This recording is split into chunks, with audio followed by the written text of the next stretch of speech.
Alright, g'day everybody.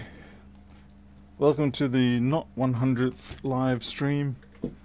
Those of you who have been following for as long as I've been streaming will know that this is probably closer to my 1000th stream. Anyway, that aside, we're here.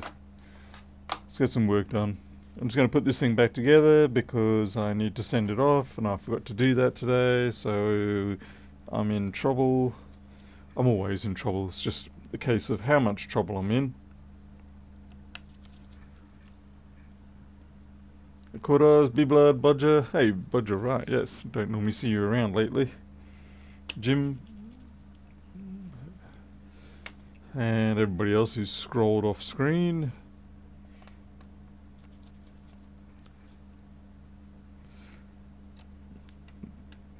Plus, reassembling this machine will give us the time for everybody to catch up.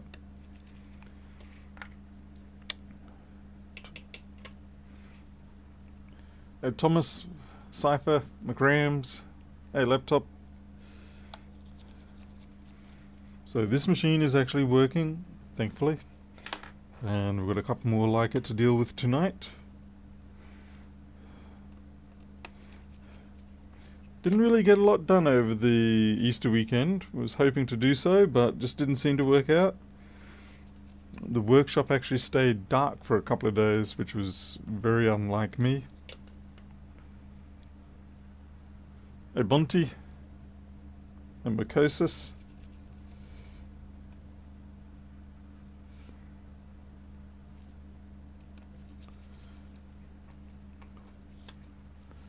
Antonio. Welcome.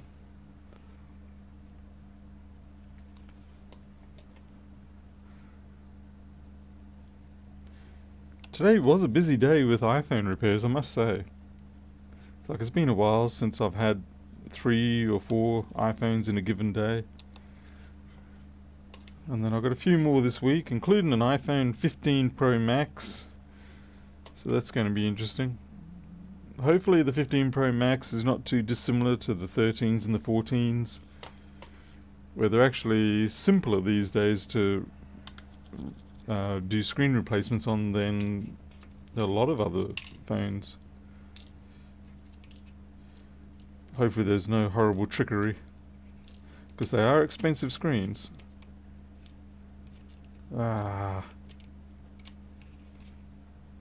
I think it's costing me nearly $300 for one of them. And that's not even original. So it's always a bit of a risk when you're going to do your first of that particular type. Yeah, you sit there for a while and you go, are there any traps I'm about to unleash? Trip.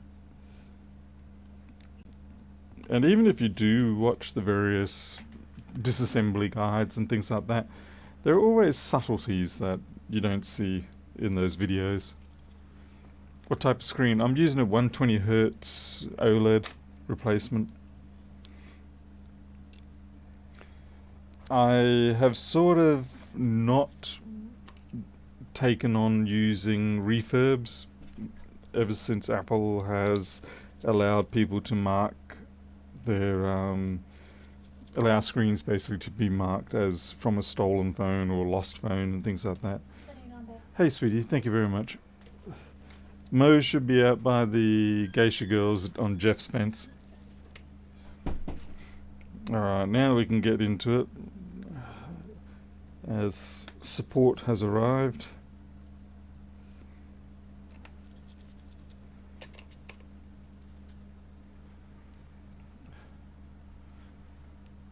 Is it one that meant to pass the diag screen, or are you using yeah, great, now I don't know. Yeah, I don't know about that one, Simon, so this is what I mean by traps.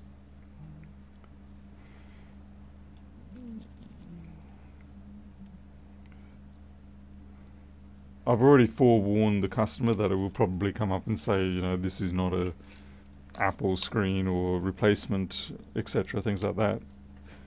If that's all that's going to come up, then that's fine. Hopefully nothing further. I did try to tell them to take it to Apple a few times.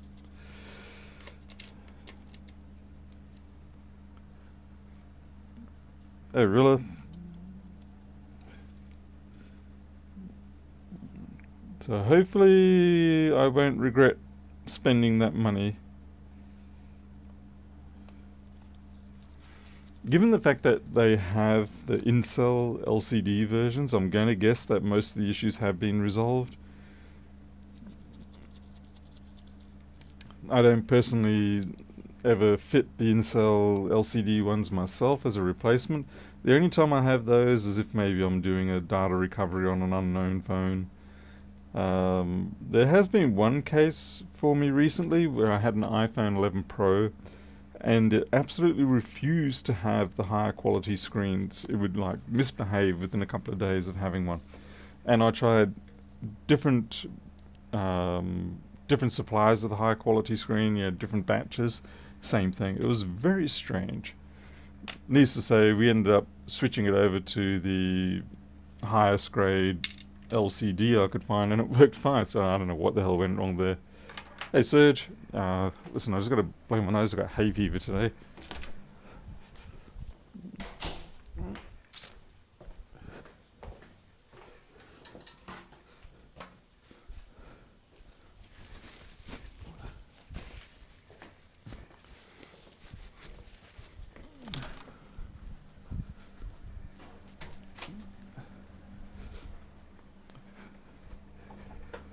Whole bunch of yard mowing, things like that.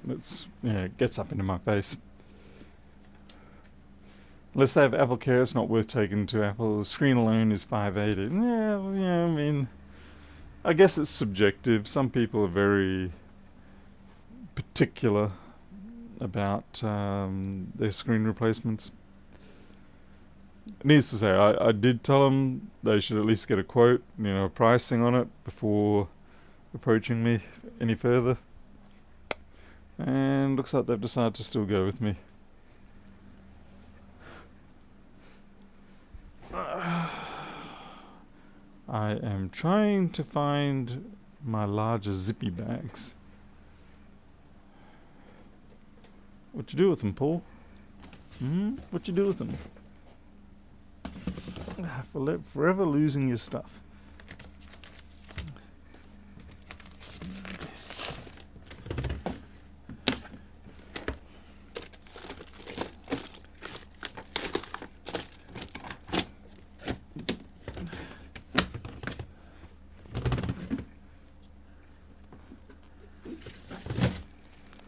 Fine. It's not there. Alright.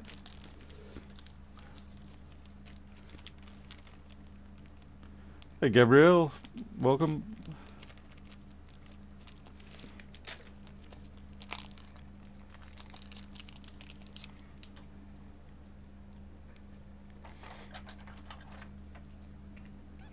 Unfortunately, with this particular model, this is the 1990, they do not have a screw stud or point on the chassis for the battery screw, whereas the 2141 does. So when you take the battery out with the 2141, you can put the main screw back in there. Not so much with the 1990. So I'll just have to stick these things here.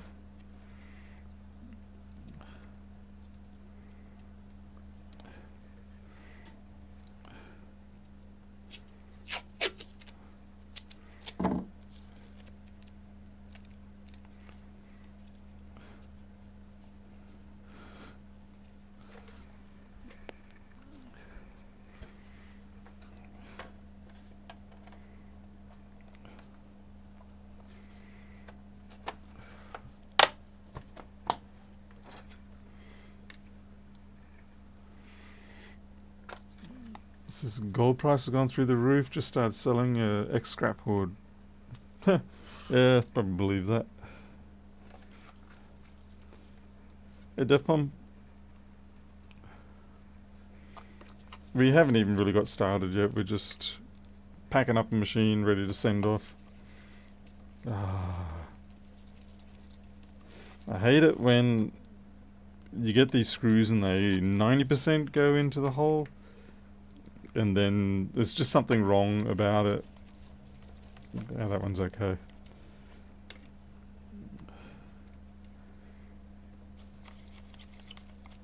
Okay. Okay, that's good. And this one has been invoiced, and we're just waiting for payment.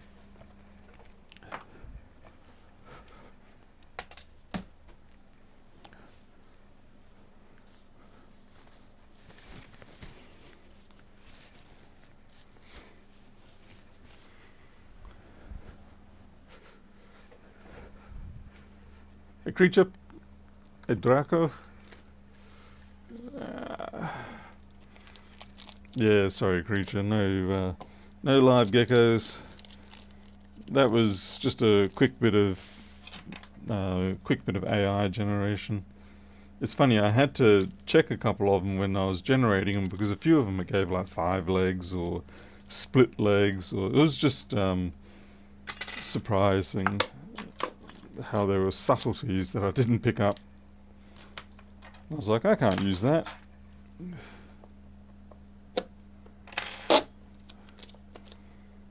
Okay.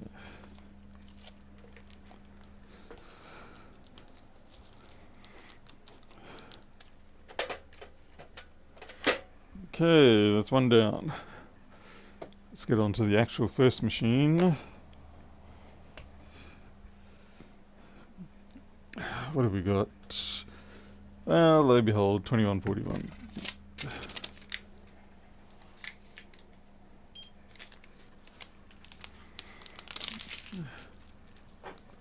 Yep, I know.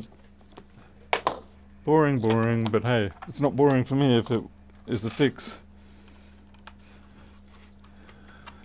It means I get to hear the sound of the cash register processing money in a positive way. Ka-ching, ka-ching.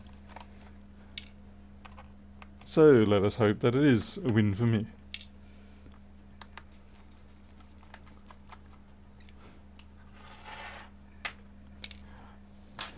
Yeah, it is funny how AI will slip those things in, and but I do find it surprising how sometimes you just don't even notice initially. Like you go back and go, wait a second, that thing's got 5 legs. Ah, come on. Oh, that was a toughie. This is being cleaned. This is definitely being cleaned. I can see there's dust around. Well, okay, I shouldn't say it's definitely being cleaned, but it feels like it has been cleaned. It hasn't been disassembled, but clean it has. Unless someone opened it up and blew out the dust. Okay, well, we've got the PP bus short, which is a little less common on the 2141, 2v5 short, NAND short, or logic board short. So let's go through and see what we got.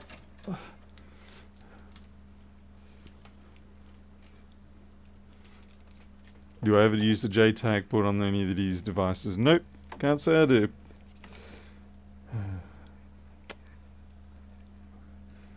Okay, here we go. Nothing. 470, it's good. Interesting high values on that. Okay. Alright. Let's see, this is the critical one. 0.6. Looks like we've got 2v5. Alright. So now it becomes a game of, is it... Yeah. Is it bad 2v5 or is it tolerable 2v5? Bad 2v5 is when we remove the actual short. It still comes up as a 3-4 ohm short. I really hope we don't. We're getting a bit of a bad run with these lately. Solder bridge, a little bit of hopefulness, please. Got to be able to pay the bills. Can't pay bills with broken NANDs.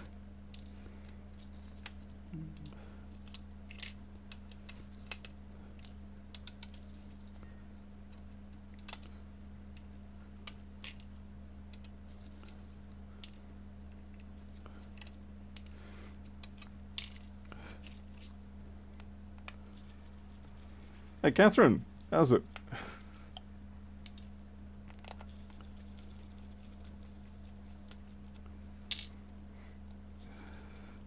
Oh, really? Seriously, Nose? You want to play this game tonight? Ugh.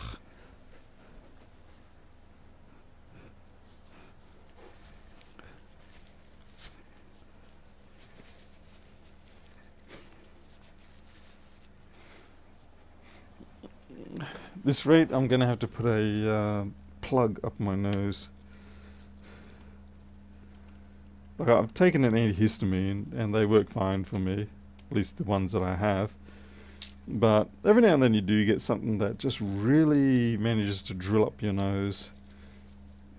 And the antihistamines are like, nah, sorry, we can't stop that one.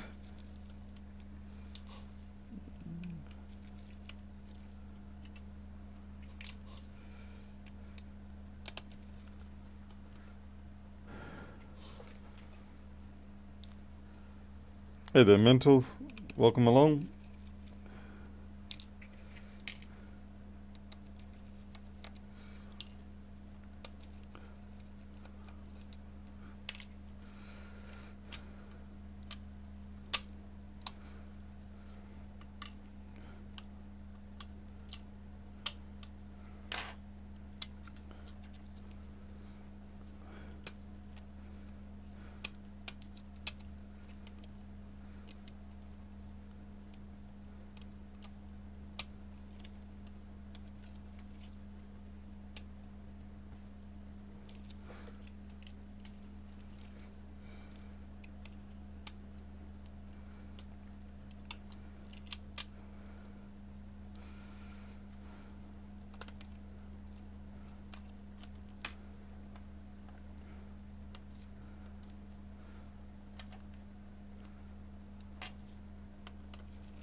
There are just so many screws and cables and all sorts of things to come out of these 2141s, and they're not even the worst anymore.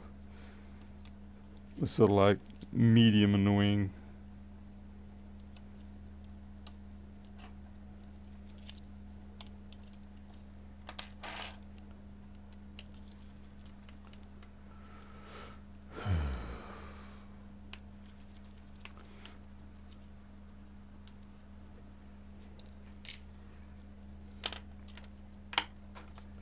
Def, I'm glad to hear you're getting caught up on some projects. I just seem to be going backwards at the moment. So the days just slip past a little too quick. What? Why are you stuck there? Oh, because you got a T8 holding you down. That will tend to make a board not want to come out.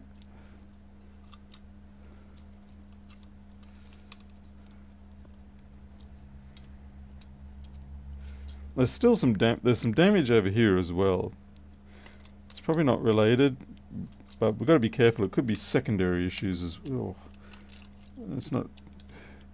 Yeah, the accumulation of the dust here tells me, yeah, it has been opened up and brushed out, but the underside. Oh, what the hell? No, this is cactus, mate. That is cactus. What the hell? Someone's tried to like wet wash this? Oh my goodness.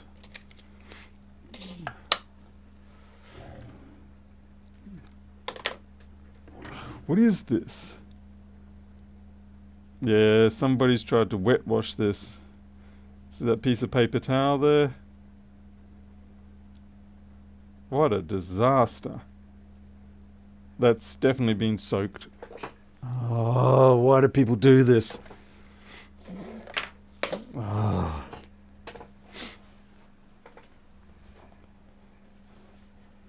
They didn't drop it in the toilet. They tried to clean it with wet wipes.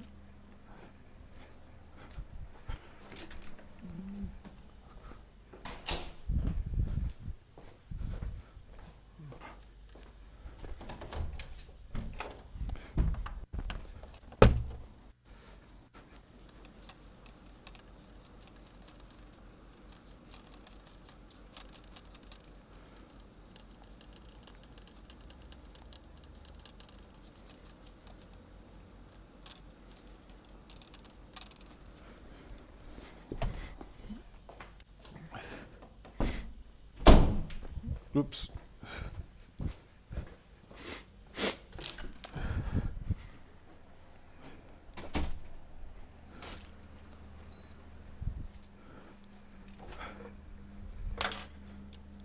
I mean, overall, the rest of the machine is fine. And this probably actually, this could have been quite repairable, but they've really, and yeah, they've just sort of soaked it through.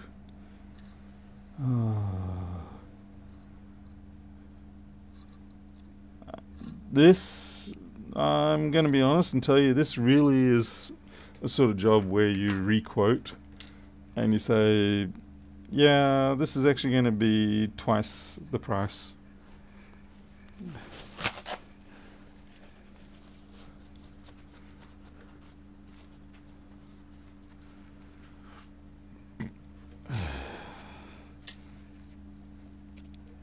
Alright, so now I have to basically, I'm going to put the extractor on.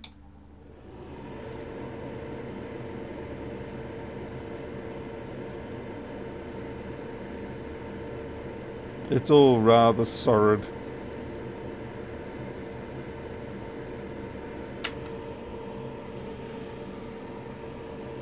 Okay, I'm going to have to add my own bit of wet now.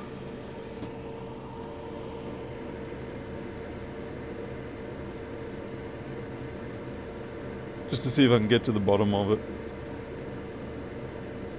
And it's still plenty up on the rest of the board as well.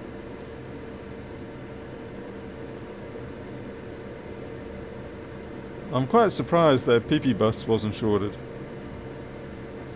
Maybe it is.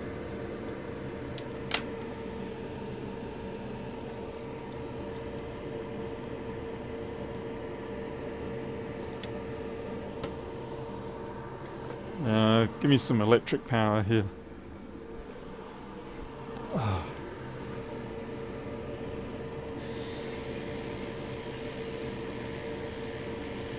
I don't normally subscribe to using this straight off the bat, but this one needs it.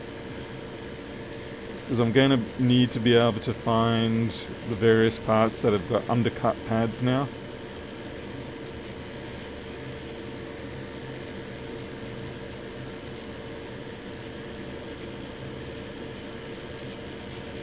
But yeah, I certainly do not recommend this course of action typically straight off the bat.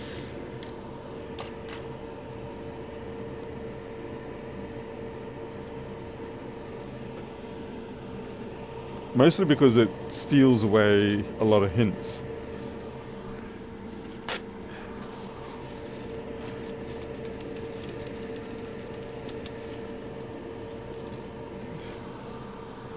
But in this particular case, I don't think we need much in the way of hints. I think it's pretty obvious what's happened.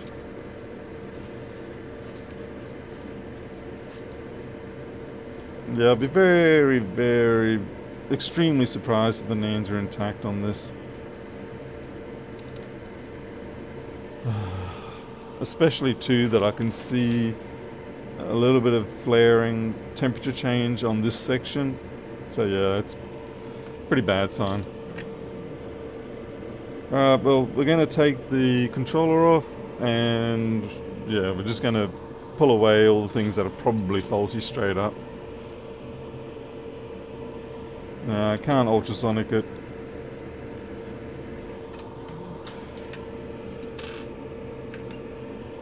Because the ultrasonic cleaner is not in here anymore.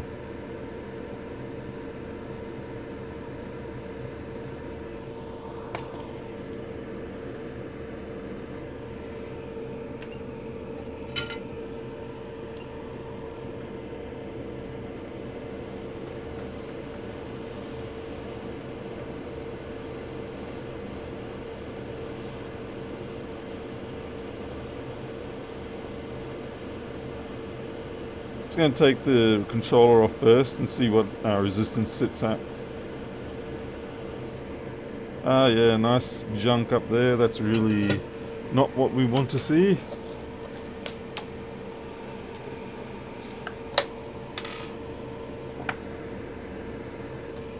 Okay, let's see what our resistance is. If we have a 3.9, then that's it. This basically just gets closed straight back up.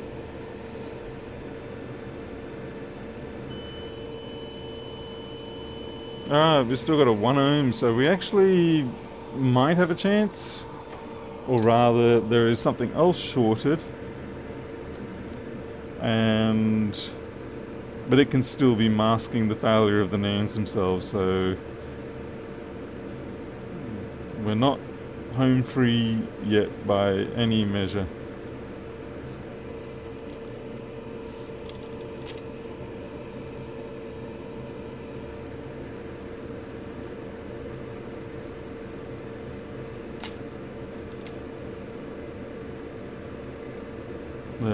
And like, we're gonna have fun just simply trying to get power to this machine because the CD3217s are botched up.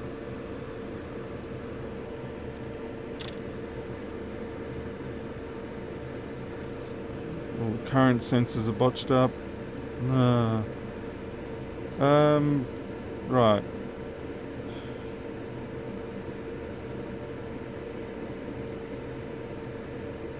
Well, I guess we'll take these 4 caps off. These are PP bus though.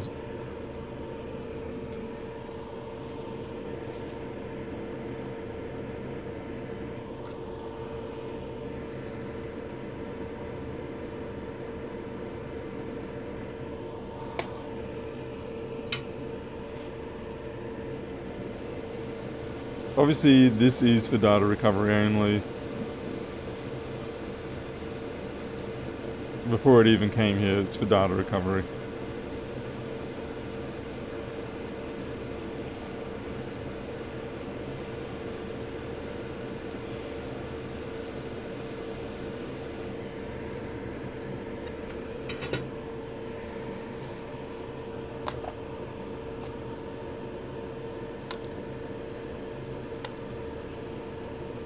If I had to guess, I'd probably sooner say this has got an internal board short.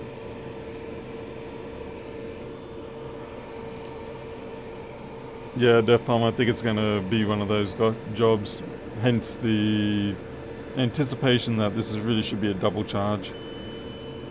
1 ohm. It's feeling like it's going to be a board short.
One of them is fine for injection to try and find it, but that's what I was doing with the schematic. I knew I was going to the schematic for another reason.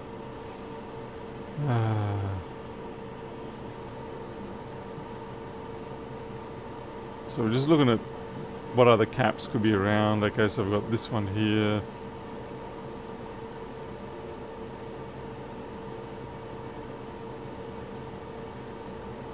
U1950 could be a culprit. We'll try and knock those 2 off, and then we'll have a look at 1950.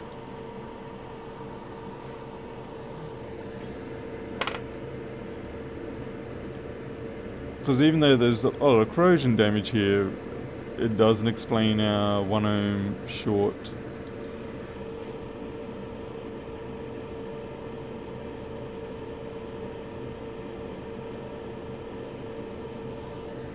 Yeah, most of the stuff up here is more like 1v8, 0v9. It's not 2v5 up here.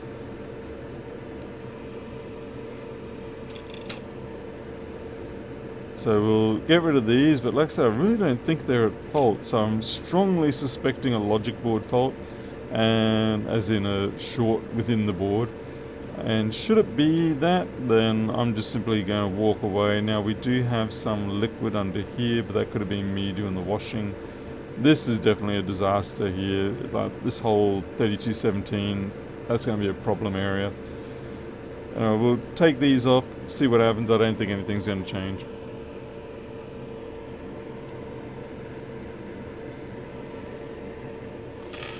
And yeah, if it becomes a shorted logic board, then I'm just handing it off to another specialist provider.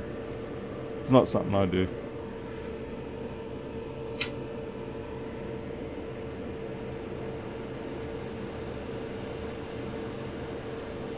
If we're really lucky, it's just one of these, but I highly doubt it.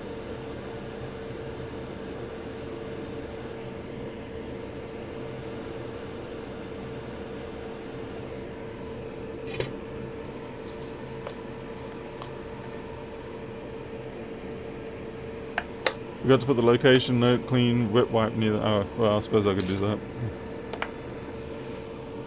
I suppose, you see, the thing is I also reference the videos, but I get your point.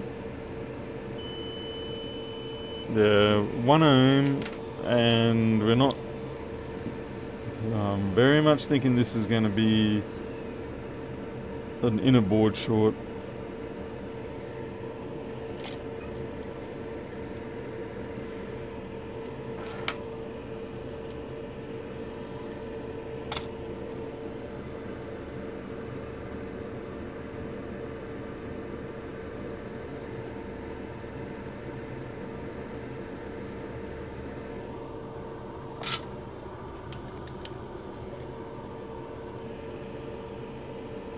Hey Biblet, well, enjoy the work, if you can. Just want to clean these up, just in case by some freak accident that there's conductivity going on here. It doesn't look like it, but...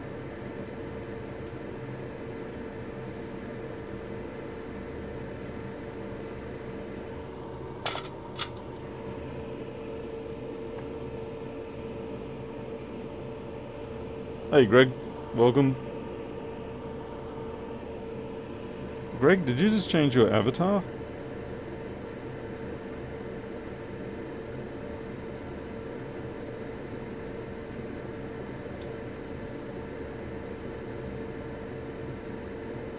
I mean, it could be one of these caps over here. I suppose I should check that.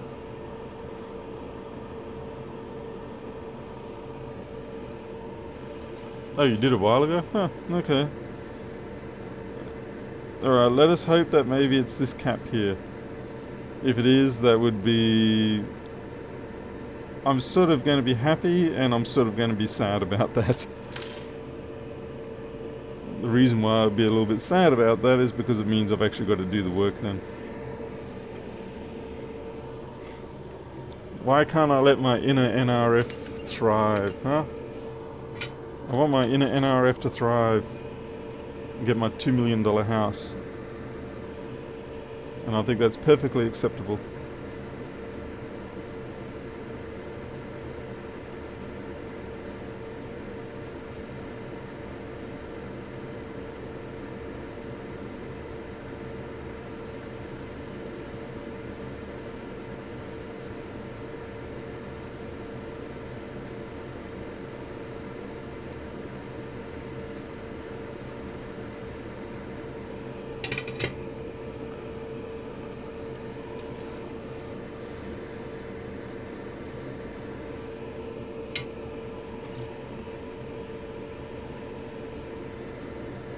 Yeah, miles up here will get you a hell of a lot.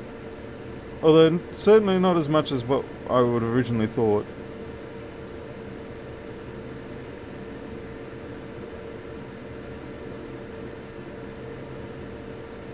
but it would get me 2 or 3 properties on the block. That's about all I want for now.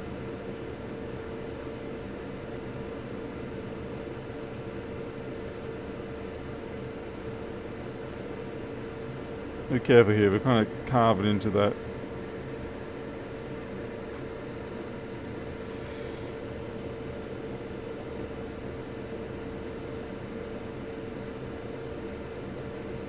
Okay, well the end cap looked like it. Okay, we're going to just get our soldering iron, grab one end, and solder off the other. Like this. There we go.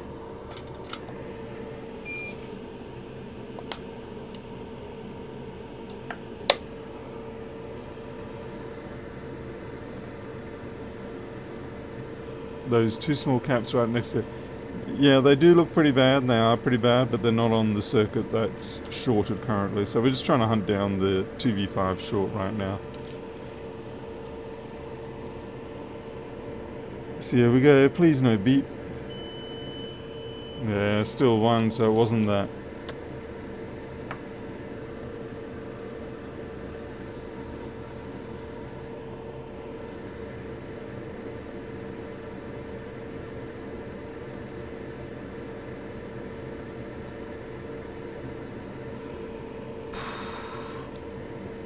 This cap is also on the 2v5, as is this cap, but they really don't look like suspects to me. I think at this point we'll inject, see what gets warm. We've eliminated the primary suspects. None of them have been guilty, which, like I said, makes me start to think we've got a shorted board situation. With all that muck showing up around the V-Reg, then it probably went crazy and just decided, fine, you know what, we'll stick 20 volts through and yeah, it's going to short itself out. I just realized I need to put my injection cables on. So 1 amp, 1 volt, we should get 1 watt if it's 1 ohm. If all the math lines up.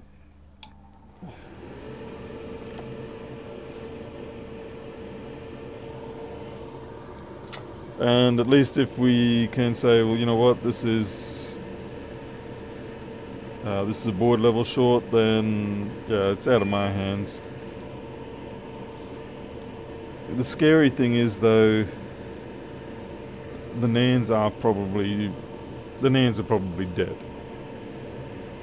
So it probably took out the NANDs and then it took out the board.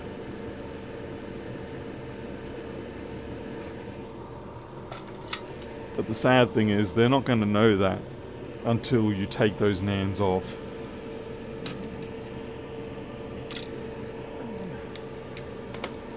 Just need to give some time for that to cool down. If I put the infrared on it, it's going to be pointless.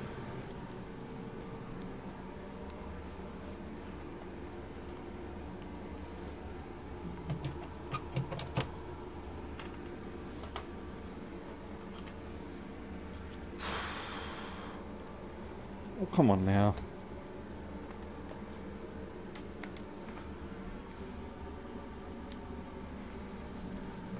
Give us a couple of minutes to simply charge up the battery and the camera. Have a drink of water. Send it off to Jess. So I was going to say go off to Payam.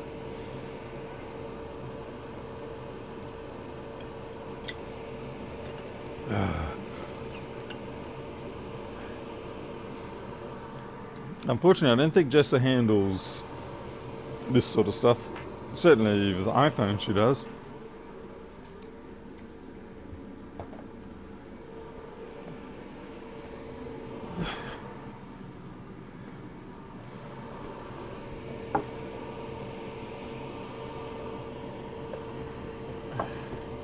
Thing is, I don't think Jessa needs to do any videos anymore. She's got to be rolling in it these days, and she's got all the exposure she needs. Jess is fine. She's probably doing better than Rossman, I'd say. Okay, 1 volt, 1 amp. Send it out. I see he got a flux covered one and he was accusing it as coming from Ross, or was from Rossman, wasn't it? But, yeah, I don't know. Yeah, we've got about 1 watt coming through at 1 volt, so this is looking more and more. I mean, hey, you can have this with just a 201 cap. There's no reason a 201 cap can't be responsible for this. So try not give up hope too quick.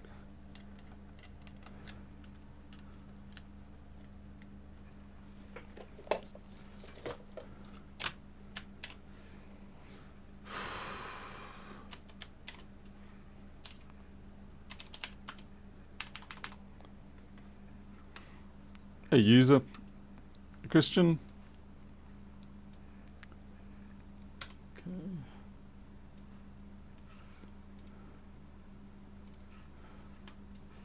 Alright, so here we go. Power up.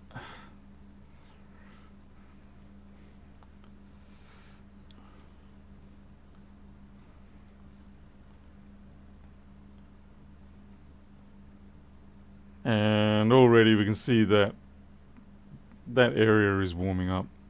I'm just going to flip the board, make sure it's not a part on the other side. It looks fair, even though the crosshairs, are sitting here. It looks more like an inner board short, yeah, because it doesn't quite have the focus intensity. Did you just crash out on me?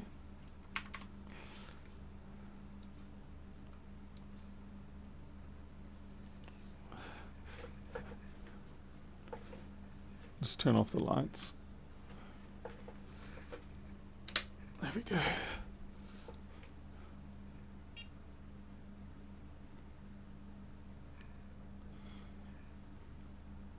Like it's building up there. And maybe this could be dug out, but it's not for me. Yeah, Miles is going, you can do it. And I'm going, I'd rather not. So it looks like it's closer on the other side. But yeah, this is where it shows up on the other side. Turn it off, see if it dissipates.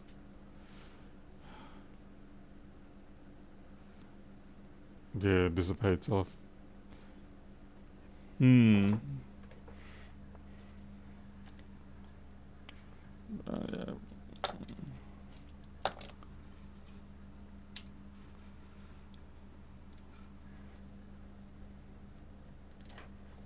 Put this back on charge. I really need to rig up a bigger battery on this thing. I'd just get something like a 500 milliamp pouch cell or something like that, and just stick it on there, and it'll charge it once a month.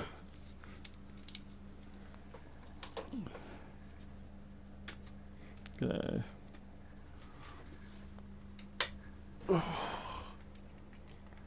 Well, they're not going to be happy.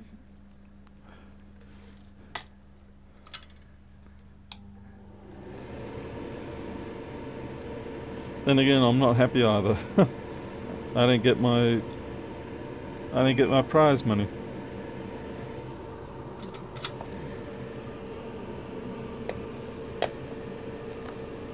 Hot glue and 18650. I don't know if that would work per se in the fact, I mean, it would drive it, but the charging would be a problem.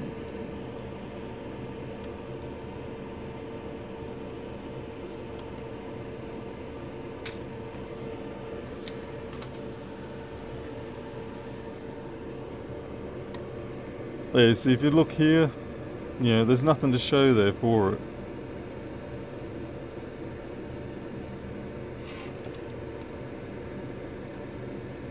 And it's not one of these. So yeah, there's a short in amongst here somewhere.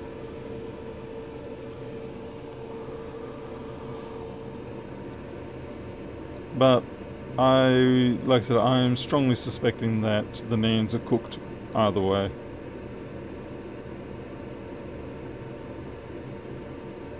And I know it's a board short, not a like one of these components, because at 1 ohm the component should be just glowing.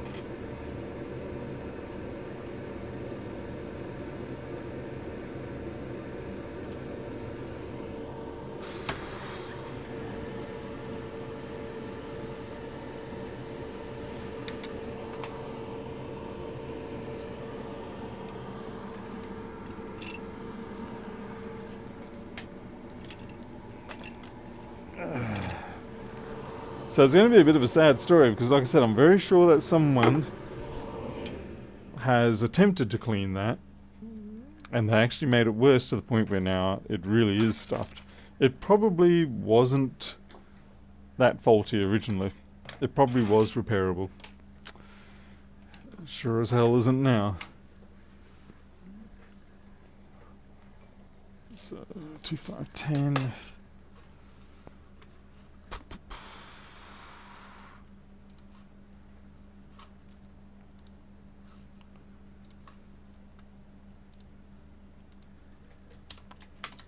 Ach nee man.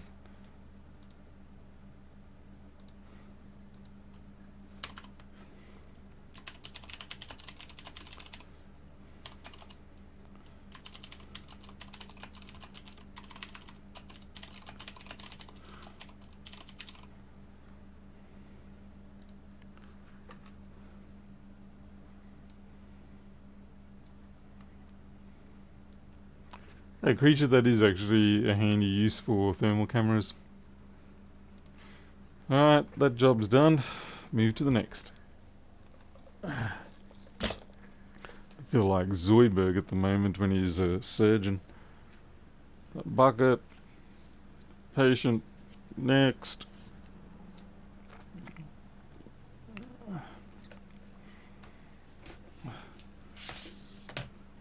Oh boy.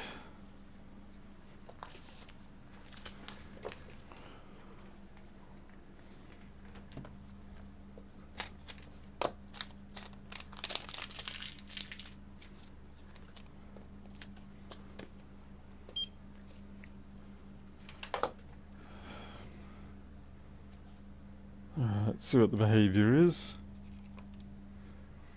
Plug it in. Ding ding ding ding ding ding ding. 100 milliamp constant-ish. Pretty close to 100 milliamp constant. Doesn't look like it's going anywhere. On the 2442, 100 milliamp constant. I gotta admit, nothing's coming to mind straight away. I mean, it could be something like a 3v8 short.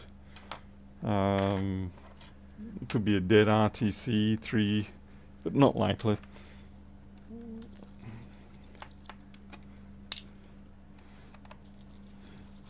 Which reminds me, I do actually have to get around to rebuilding the bottom portion of that other 2442 that we had the other night, where all of that area under the CPU had just been eaten away.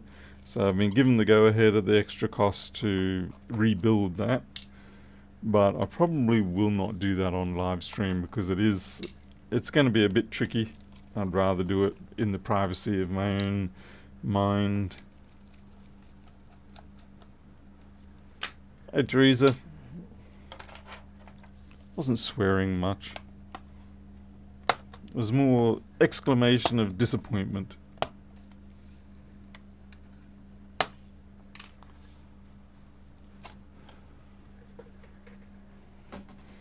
Okay.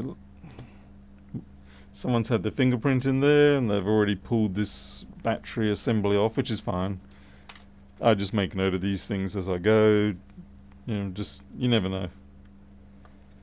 It doesn't look like the annoying stickers have been taken off.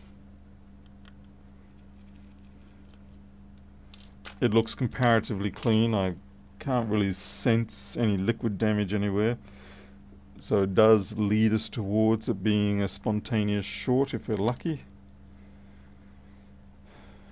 And we'll test 3v8 and PP bus just now. Okay, PB bus is the easy one.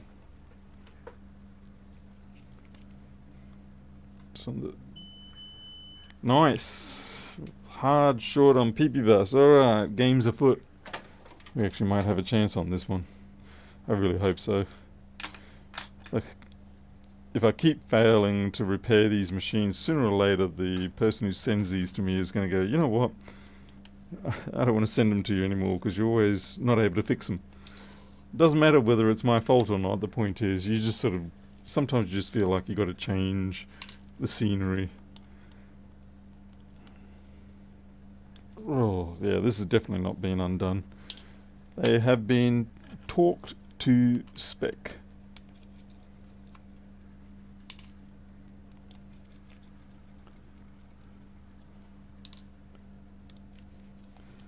Now, with the 2442s, they did seem to have a bit of a run where they would blow their tantalums. So I'm kind of hoping for that, because if it is a tantalum blow, then hopefully, you know, it's just a knock it off, go forward. I need that. I need that. Something straightforward, please. I know, I'm crying over these things.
Of course, it could be, mind you, it's 1 ohm or so, so it could be something under a PMIC or a cracked MLCC.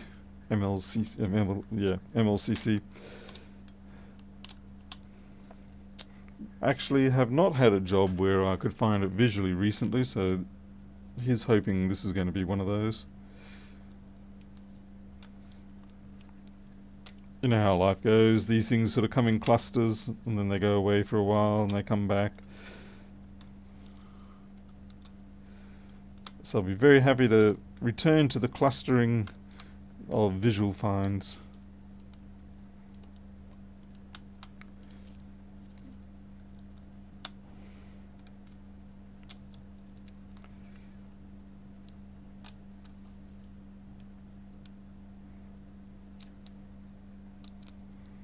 Come on, come on, come on, come on. Oh, I've still got to take the stupid covered screws out.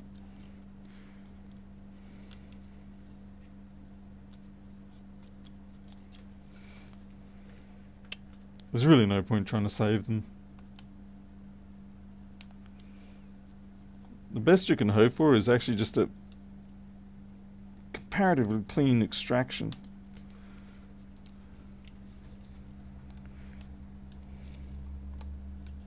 Like that one.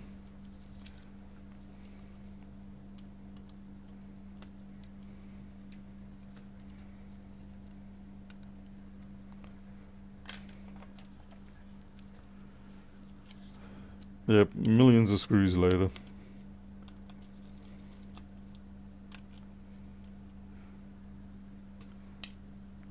Still, I don't envy a lot of the mechanics that work on modern vehicles. I've seen some of the horror jobs that they've got to go through. where you just see their whole workshop littered with pieces of a vehicle just so they can get to some. And often it's to get to a fault that is like a signature fault in the vehicle, and it's probably like a $5 part, but the labor to get to it is $5,000. Yes, crazy stuff like that.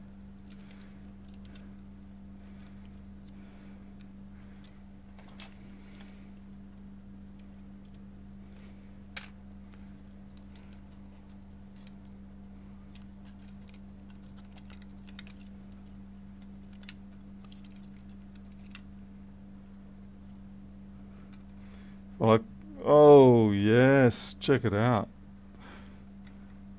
Yeah, that is one very taintly outcome, and I can see it on the board.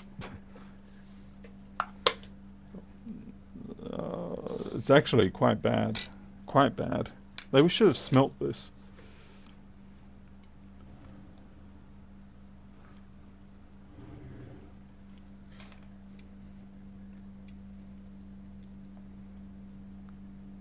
That went absolutely bonkers. Now the real problem here is, okay, fine, it's a tantalum that died, but looking at the severity of that will likely have done inner board damage. So if we're really unlucky, we now have a short that we have to dig out, and that's not going to be fun.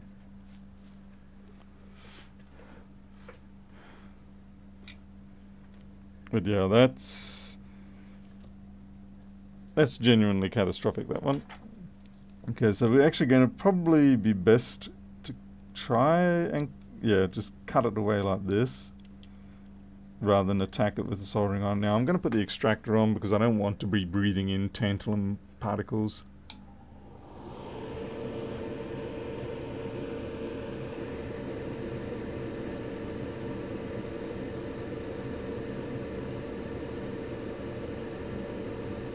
Yeah, this has gone through multiple layers, and that's a big problem. Now, if we're lucky on these outer edges of the board,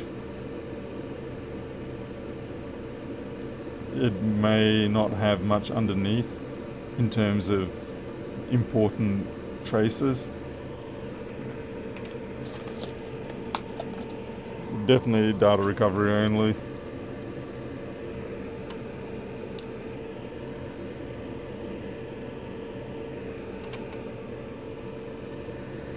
Yeah, just hoping it's just a ground plane. It looks like it's gotten through to the second plane down there. That's very unpleasant looking.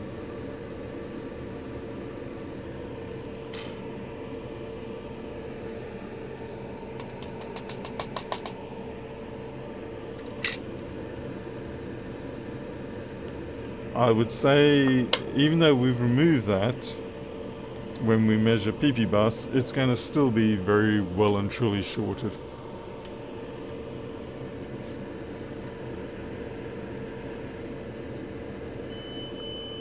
Too right it is.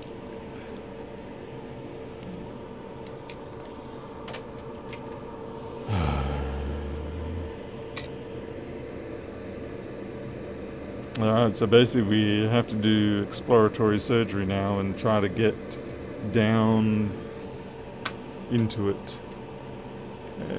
2509. So what is this? This is a 2098 board.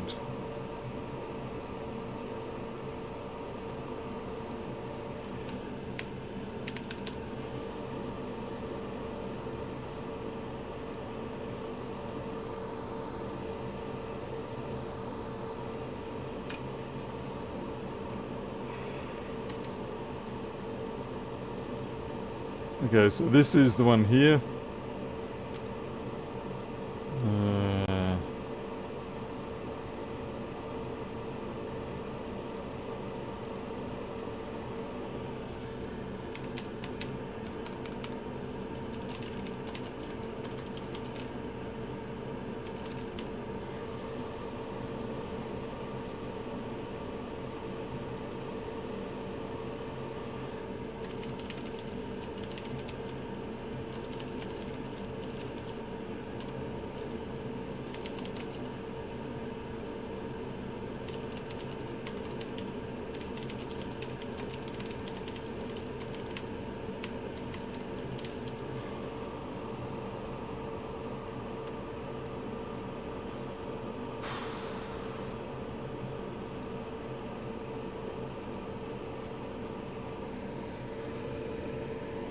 Mycosis, it's just a cheap cherry green, I think.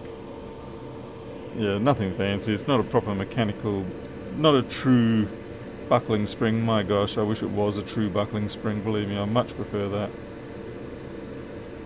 You can tell the difference. I'm going to try and lift that up with some solder. I have a feeling that should still be, meltable.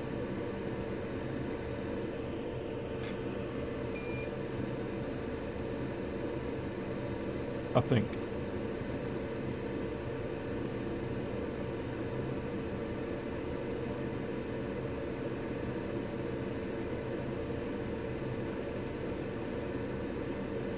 Or maybe not. I just wasn't quite expecting the ground side to... Oh, there we go. Yep, I was right. It just need a little more convincing.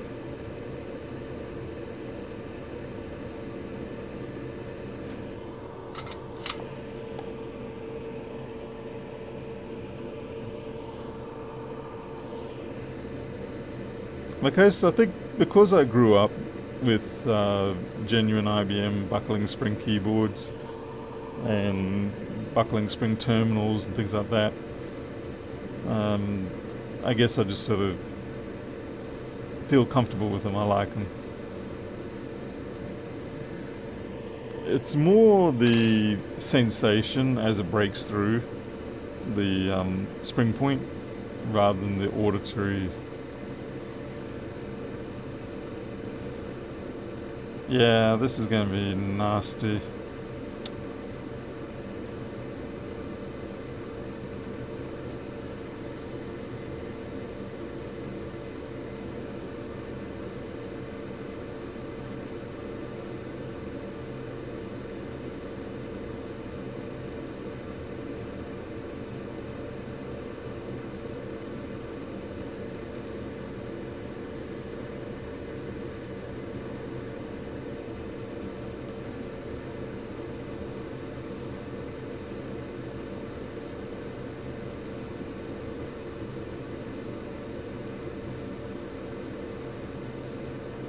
I'm literally hoping I can get to the bottom of this very quickly. Or I should say, I'm hoping I can get to the literal bottom of this very quickly. But while there's that black carbon, we have to keep going.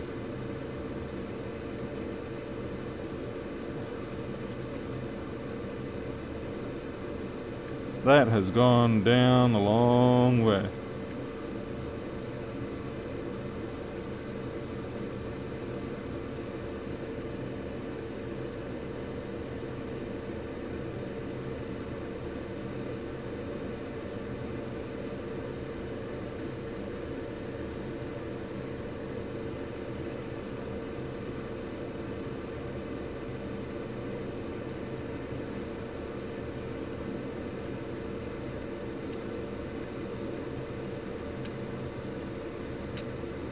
Pretty much gone to the other side of the board.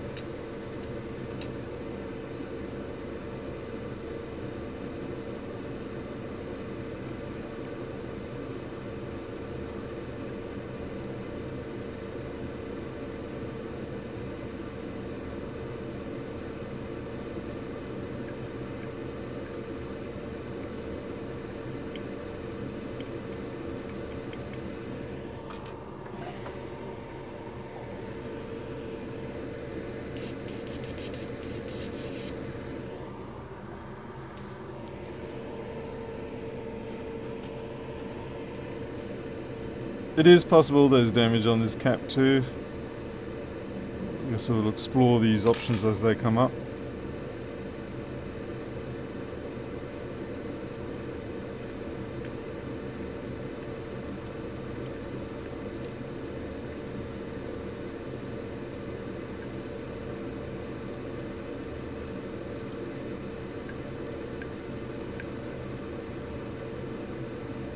You gotta be amazed at how something didn't jump up and say, I think we've got slightly abnormal current consumption going on here. Instead, it was more like Spaceballs. It was like, keep firing, assholes.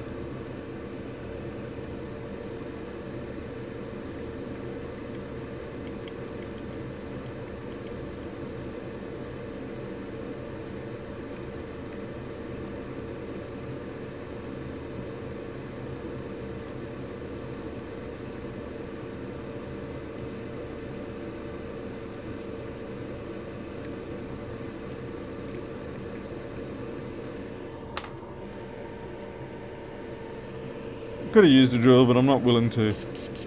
Last thing you want is to accidentally have the bit decide to bite and then go all the way through. But yeah, you're right. It's sort of looking at the point where it's like, yep, drill would have been the only viable option.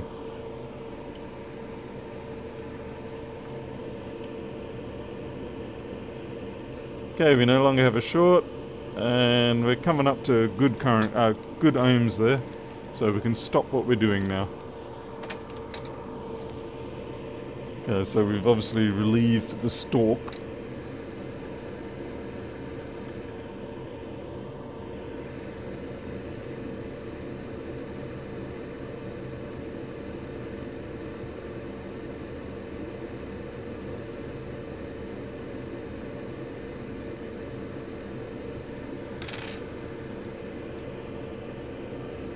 God only knows what chip's under there.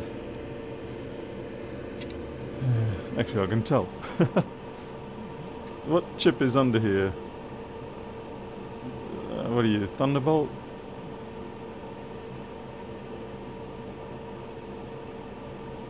Oh, HDMI. Okay, that's good. If we lose HDMI, that's not a big issue.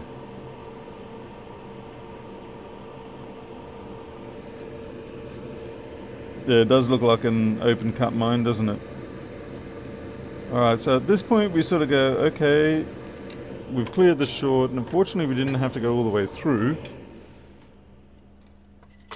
Unlike what you masochists were suggesting with the 1/4 inch bit in the press. Let's hope I didn't make a mistake. Looks good. Okay. If only you had a board view. Indeed, dreams. Indeed. Alright.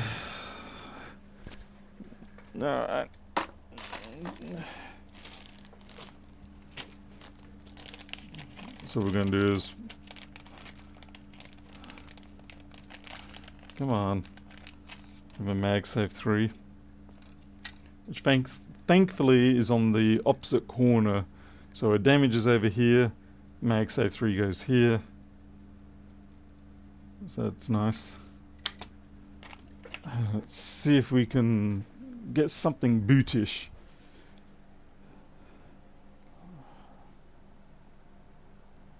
What about you? Are you proper? Where's my MagSafe 3?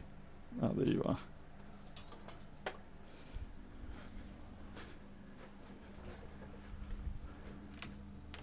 It's not to say that it's going to work, but I'll tell you what, we can actually see if we get some sort of CPU activity. We're going to put a little chipmunk in.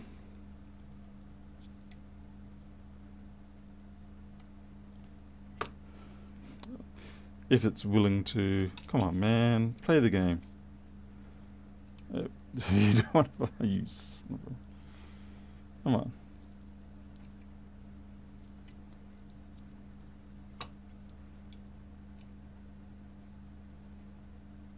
Okay. Chipmunk.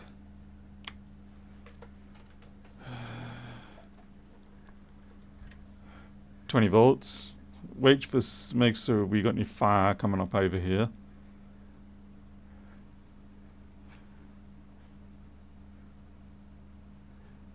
We're stuck at 250. That's not good. Oh, we got CPU activity. I just saw it.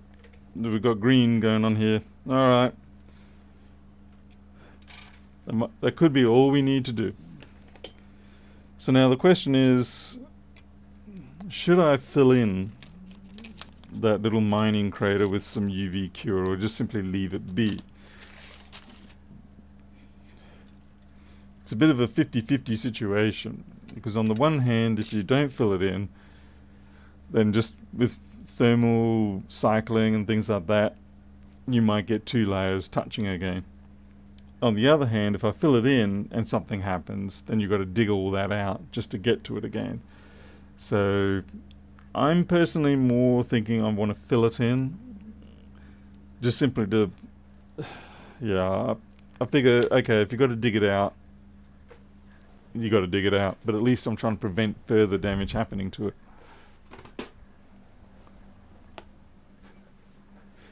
Hot glue. I love the passion.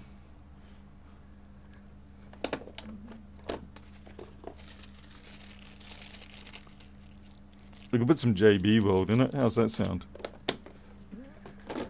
Gob it in there. Nice, fat, juicy gobs of JB Weld.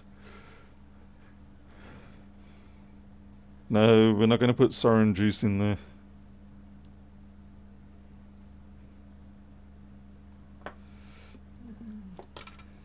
Not today.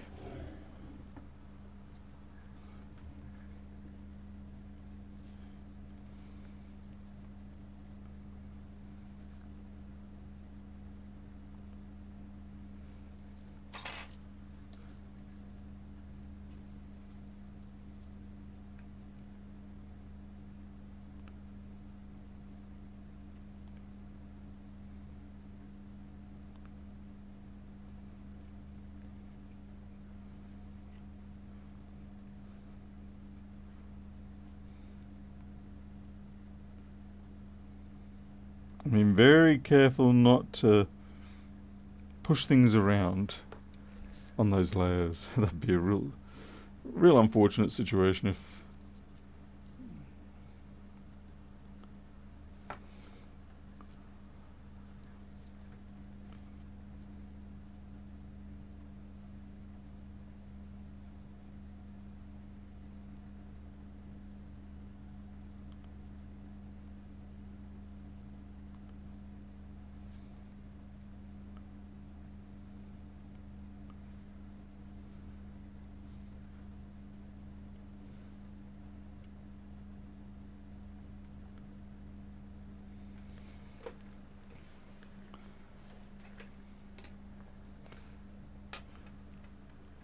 Hey Tony Nash, welcome along. How you going over there?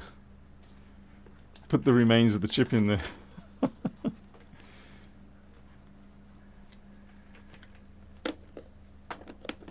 Yeah, I probably could have used one of Micro's insulin needles actually. Okay, now before I harden that thing up, I want to double check that resistance again. Just in case I did move something. That scared the shit out of you all, didn't it? It did me. I had the polarity reversed, so residual charge that was in the circuit made it look like it was a negative resistance or a short circuit. There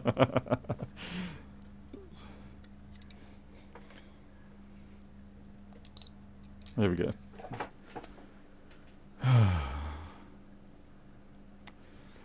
Yeah, Tony, it's been, it wasn't a very productive Easter weekend, unfortunately.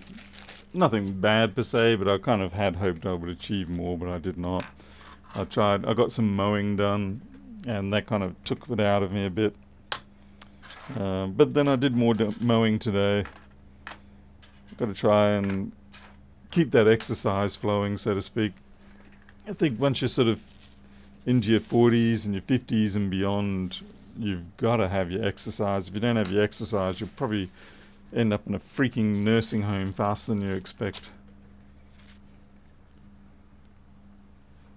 I mean, how am I evil, man? I just gave it a little bit of a thrill for everybody.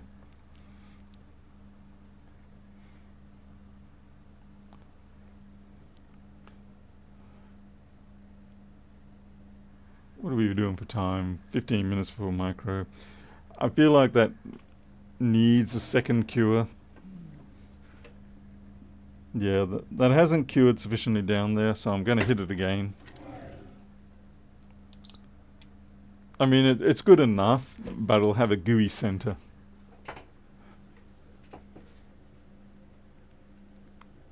Silview, it's UV Cure blue paint that I put in there, and then yeah, this is the UV light for it. Tony Nash, you turned 50 last December. You're fitter now than you were 30 years ago. Well, that's a good thing. That is a good thing. Warm it up a bit, yeah. I was thinking about that, but I'm a little bit concerned. I might try with like 150 or something like that. No, this is definitely not better than factory. This is... we still don't know if it's actually even going to boot properly. I suspect it should be okay. We may have lost HDMI or one of the peripherals on the side. We certainly lost audio off one side. But, yeah, we'll see how we go. Mycosis, that's about it, yeah. BTF, yeah. Alright, I'm going to leave that. Pink mark, even though the blue UV cure pretty much tells me where it is.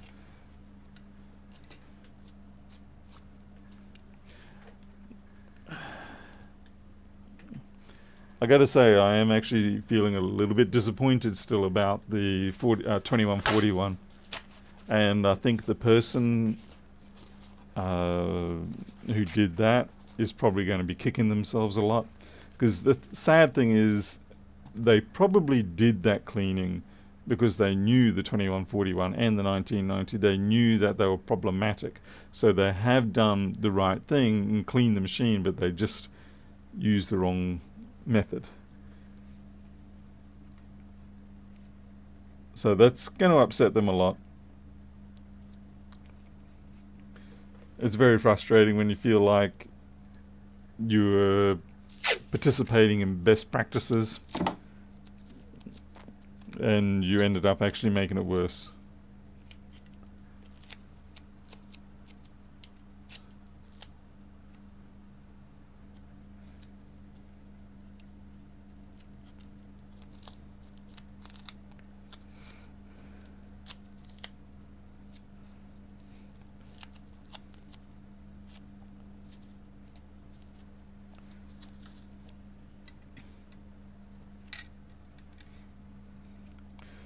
Alright, we all hate putting these back in.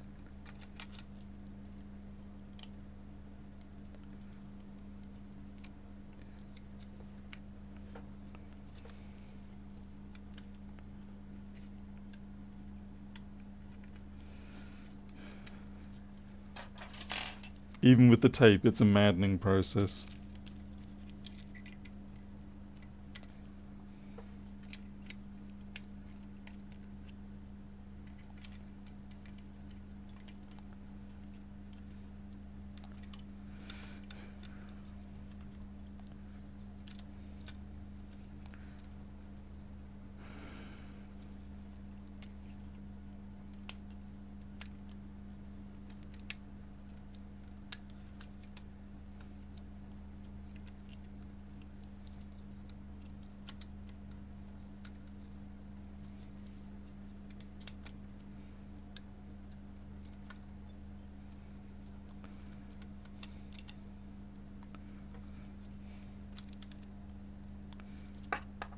What am I missing? Why is this not sitting down?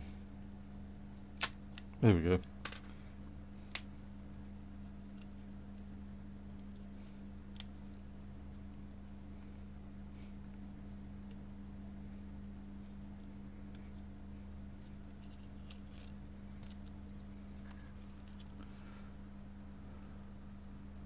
Hey, Colonel Z. Yeah, Silvio, I agree. It'd be, how do they maintain build efficiency when there's such a schlep to put together? I imagine they have some sort of rigging that, you know, holds everything back, and but even still.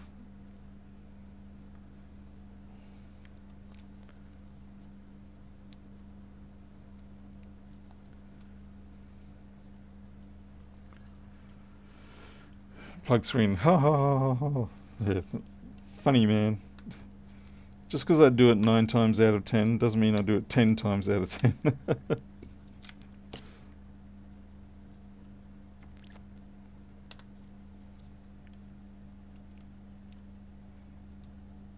You got me to look though, so that was good.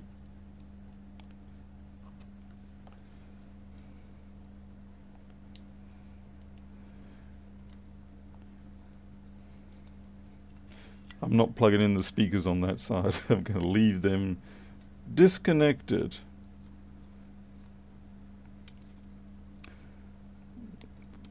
I would laugh my head off if the person gets their data back and then complains and says, the sound isn't coming out on the right side.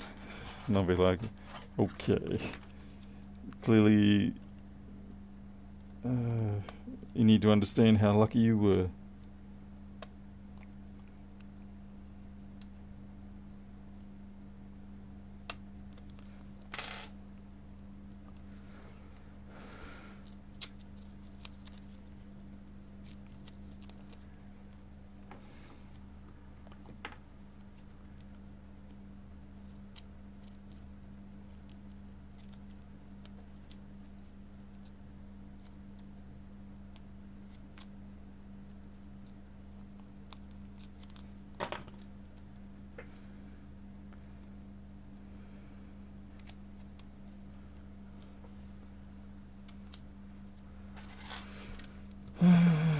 I say that I test it before I start putting screws in.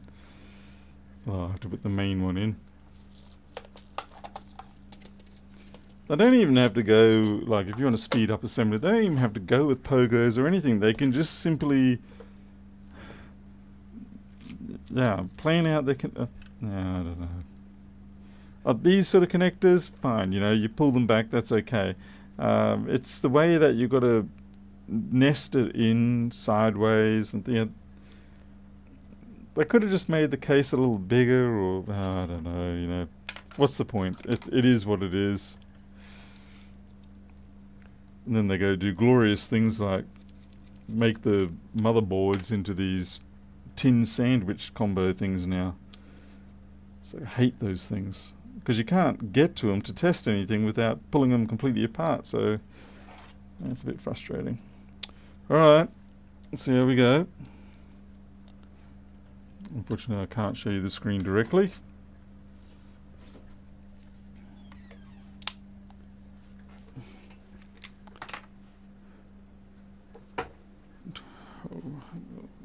Hey, sweetie. He just had to see you. He's what? He just had to see you. Oh, okay.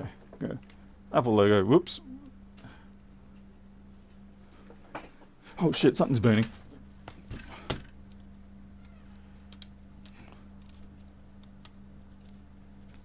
Disconnect. Disconnect. You're burning. You're burning.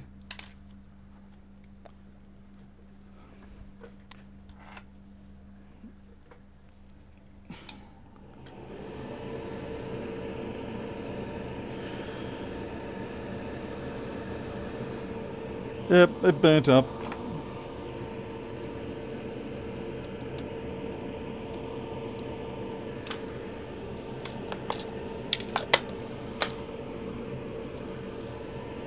I had an Apple logo, and then I didn't.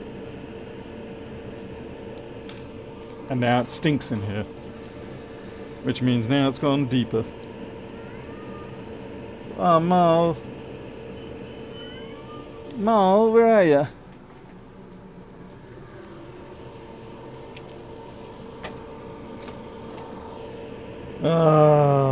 And of course we put the UV cure in there.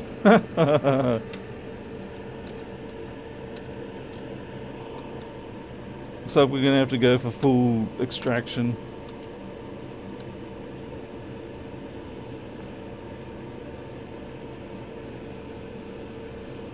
I wonder if it did that. No, it makes no sense. I was going to say when it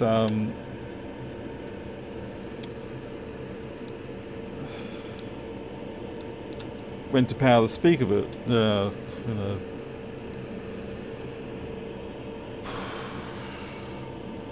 and now I'm upset.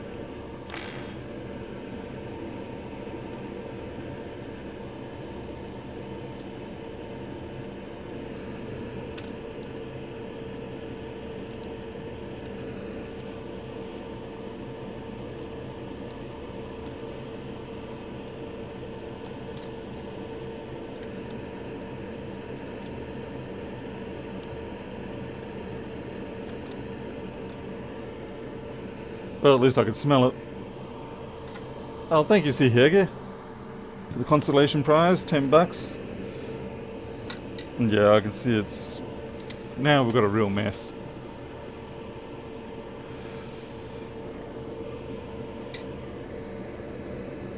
That just burned. Actually, to be fair, it just burned its way open. Alright. What are we doing? Okay, listen, I've got to do micro shot, so I might go talk to Milo for a bit.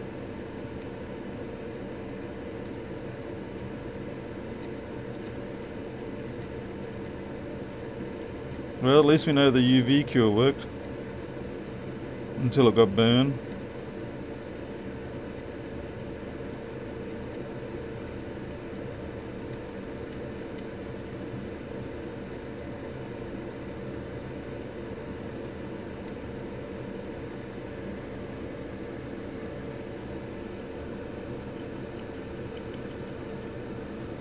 Wow, that produced a lot more carbon.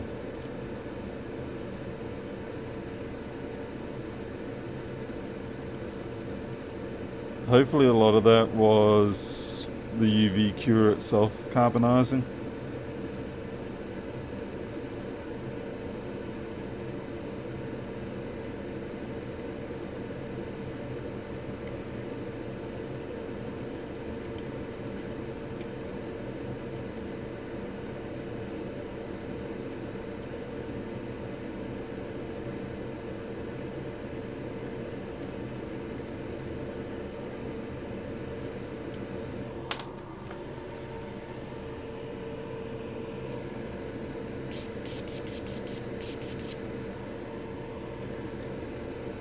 Kind of wondered whether I should get rid of that center stalk.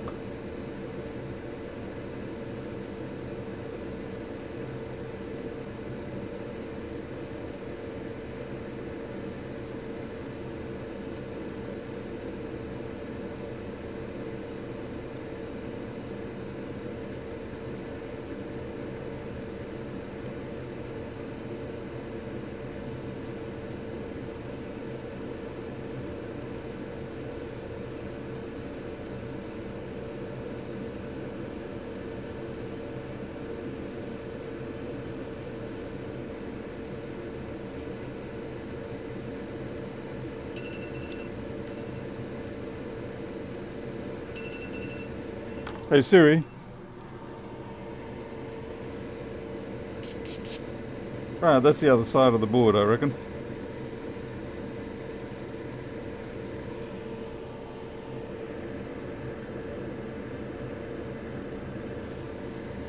Certainly looks it.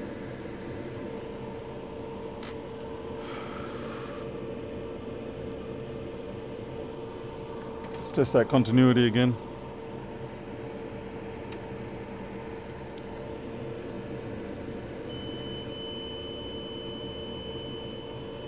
Holding hard, 0.7.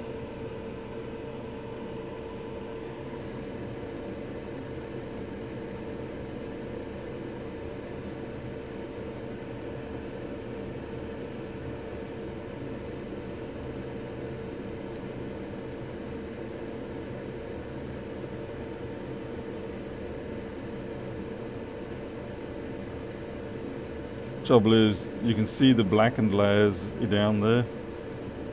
That's where our real issue is, most likely anyway.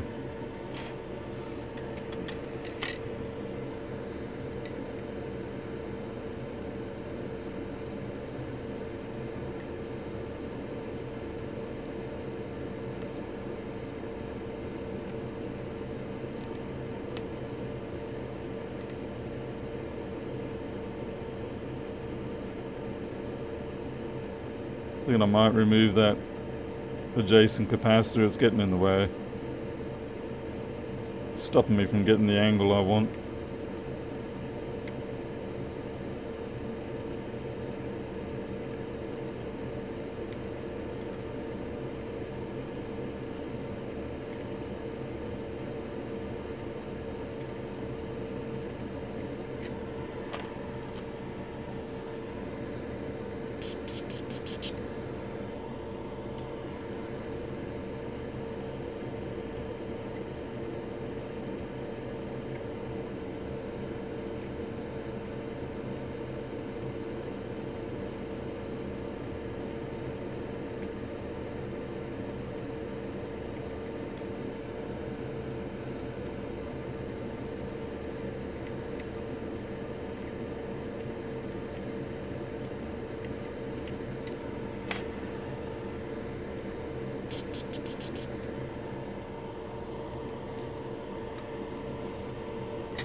Jeez. Yeah, this one's gone hard. I'm gonna have to keep digging. I've got to go sort micro out and we'll be back.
Hey, Jason.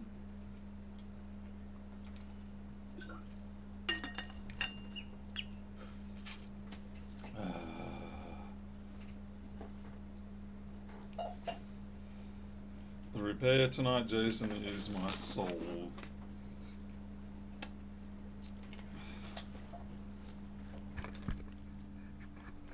So, and of course, there's going to be people saying, see, you should have dug it out more when it was originally done. But then the likelihood is that I would have dug too far, and then people say, see, you shouldn't have dug more than you had to.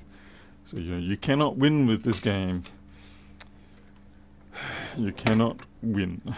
At best, you might come out even. Alright, let's cut away. I'm going to cut away those. I'm going to remove a couple of those too. It's a shame.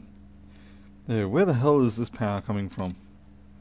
We're going to have to open up, have a look at this HDMI section.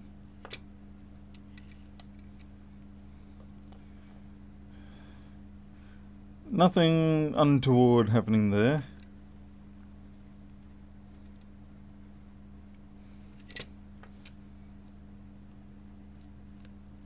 It's sort of just under here. So I think we can basically just push right through if we have to.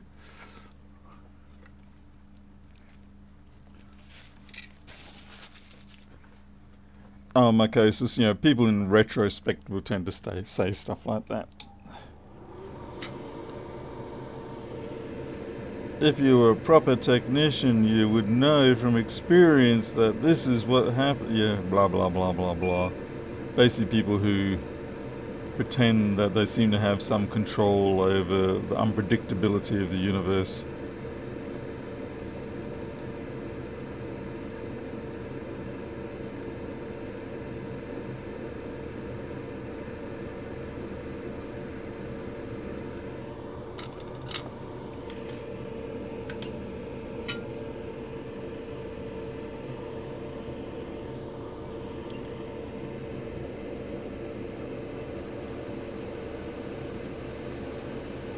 I'm not worried if the caps pop.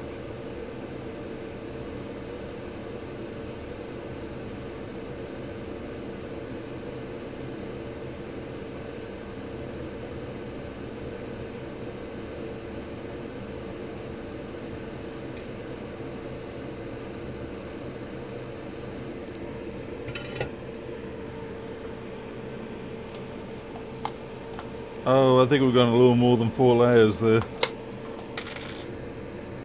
Almost on the other side, in fact.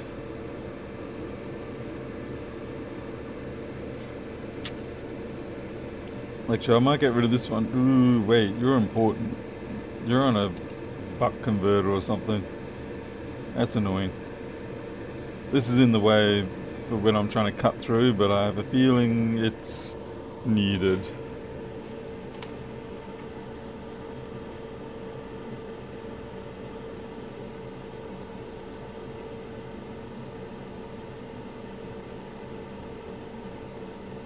Yeah, that's 3v3 awake. Kind of need that one. Hey Joho, well this is actually for a data recovery, so yes, it is definitely going to be a throwaway once the data is recovered. Which we almost had. And then it trixies us.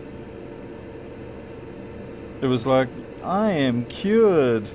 You can put me together and power me on.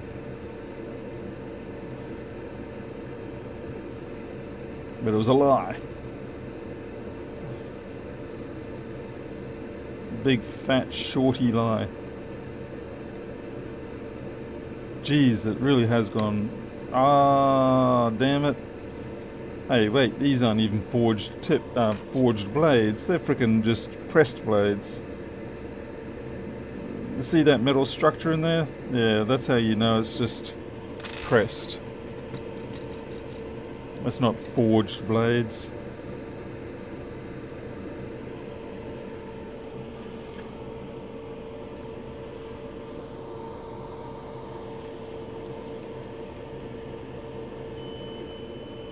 Still got a nice juicy short.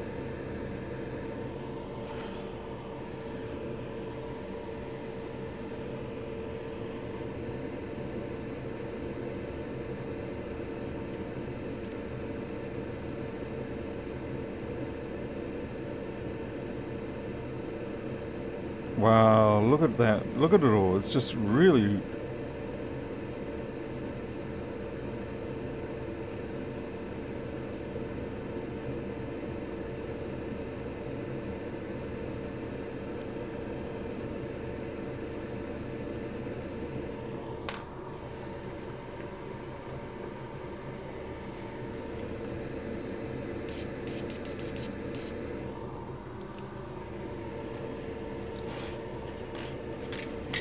This is why I like boards where you can section off large power rails when you need to.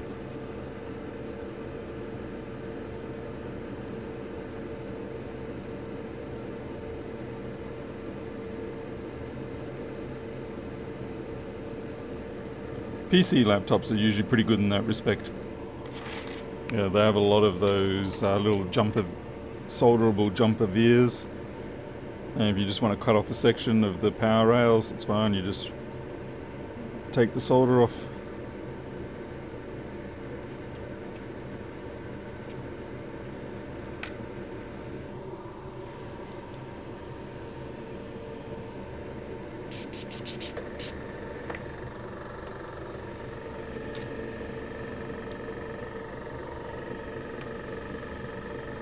That's right, zero effect, that's right.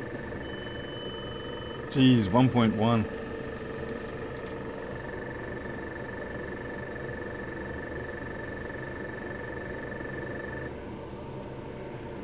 This thing's gone to town.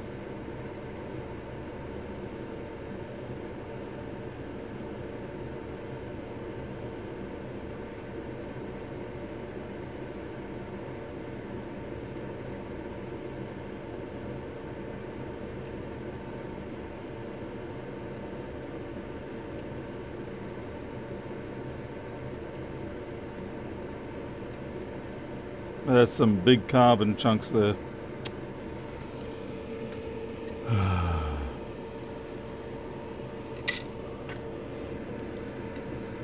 Yeah, I don't think hot glue would have saved us today.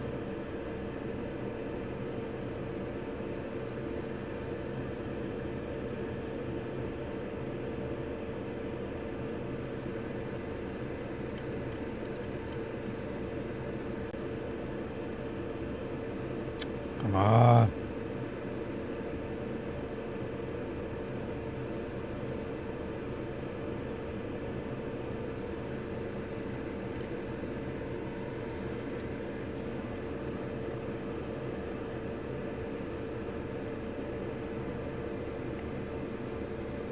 This sucker's been burning for a long time.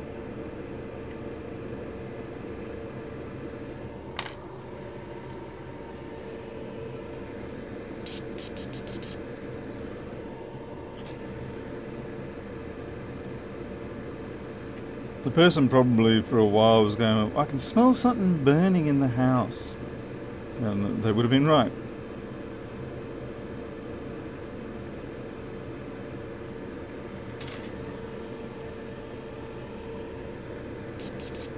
Teresa, I can tell you, I'm definitely not feeling that. Jeez, 0.6. I mean, I am digging the living daylights out of this thing, and it's not going anywhere.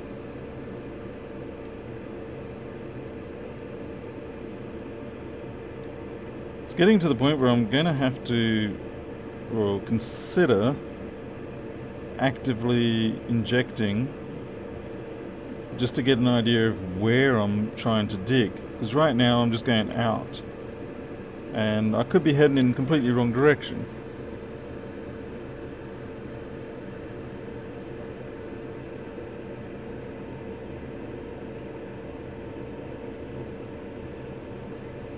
That said, I mean, there's no shortage of carbon showing up.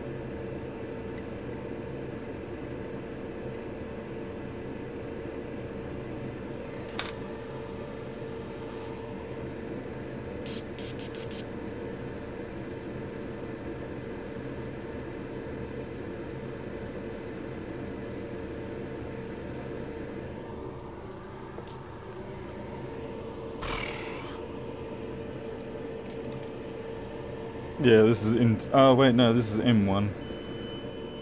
Jeez, 0.3. Just going to check the main PP bus. 0.3. Yep.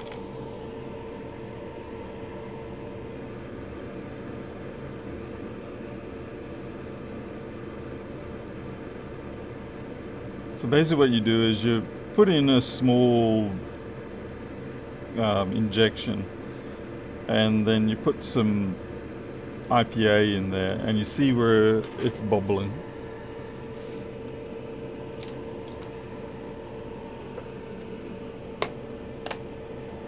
It is possible that I'm mixing layers, yes. Which is usually why I go at the slanted cut, but I mean, it's not to say I haven't mixed layers, that's for sure. Gets tricky at this point.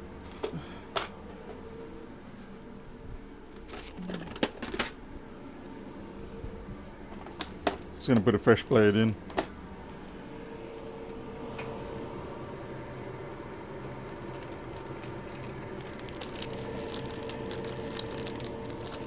So at least with the fresh blade, I should be able to use a lighter pressure and get ourselves a bit of a nice clean face off.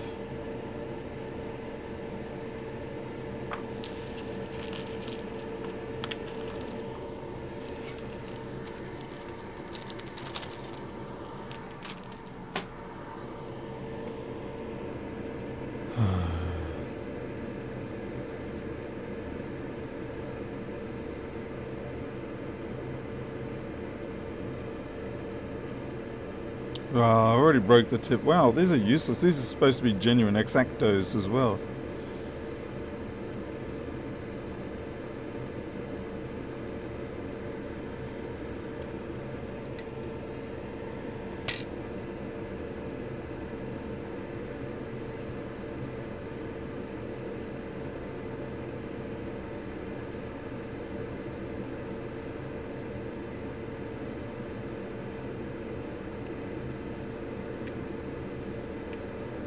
Because it doesn't help when I'm treating them like that. Yeah, that's not good for them.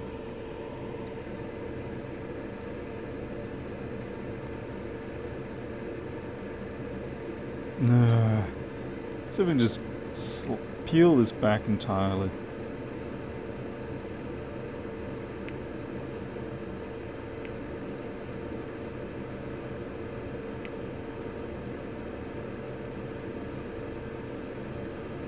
I have to be careful. Oh wait, no, it should be okay. I was gonna say I have to be careful because it feeds this part. We do have the full floodplain down here.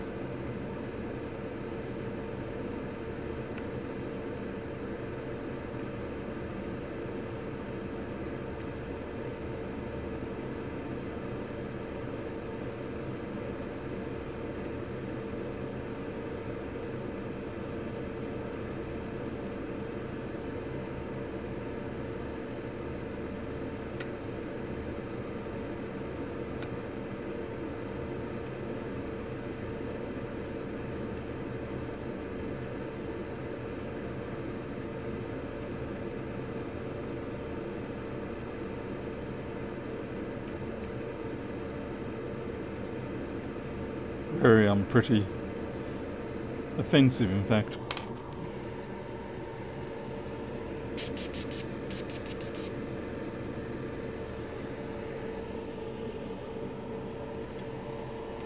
Ceramic would probably crack way quicker. 0.9, we've gone up slightly.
I feel like this section here is pretty good so far as clearing of the layers.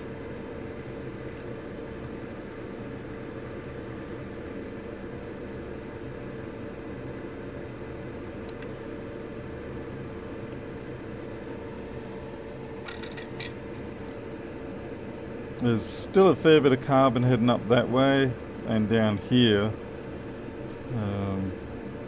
I feel like I have to take these parts off. These parts have got to go, otherwise I can't get a clean carve. You can always put them back on.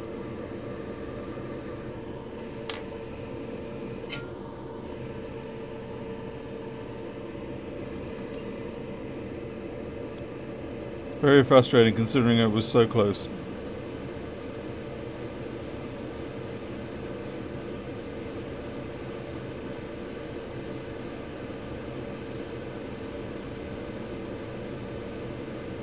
If there was a mistake made, I would say I should have just kept it only running on the MagSafe, and at least that way, as soon as I pulled the MagSafe, it was, de-energized.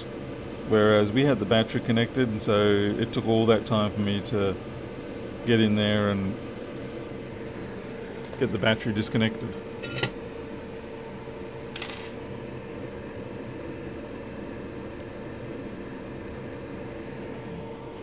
I'll just do a cleaning pass on this, and then I think we just have to go for injection to find out where we're going.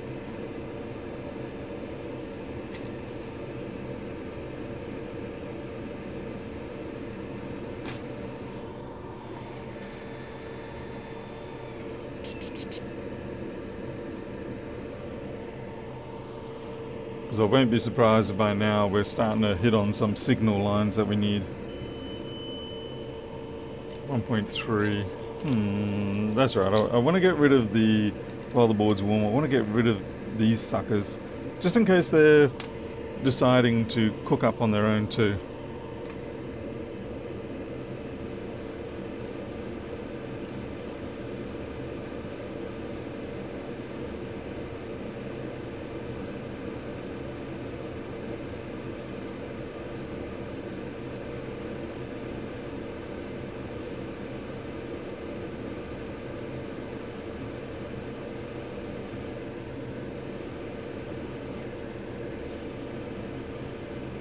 Oh, spacula, Paul, spacula.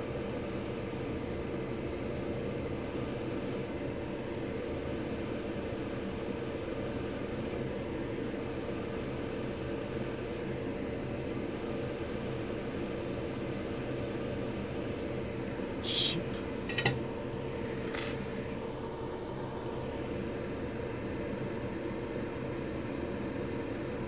Everything was going so good there. And then it stopped. Crap. Somebody's getting late in the night.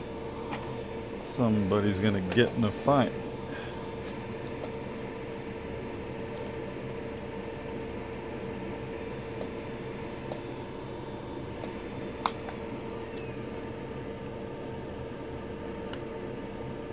Well, I did get what I asked for, in the sense of I did get the shorted tantalum, but like any good genie story where you get your wish, there's always the horror that the genie bestows upon you without you realizing.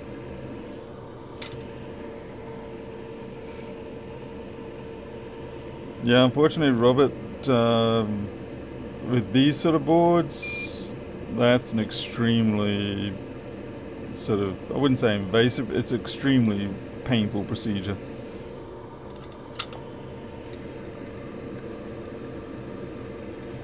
Just trying to get these to settle back down.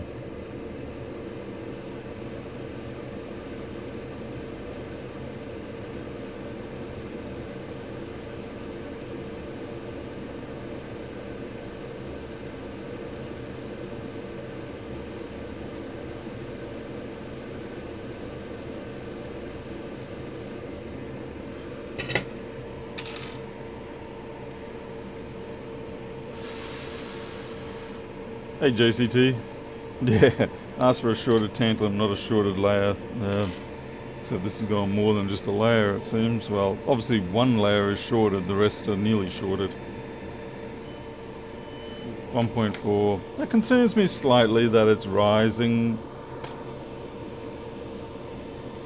Yeah, well.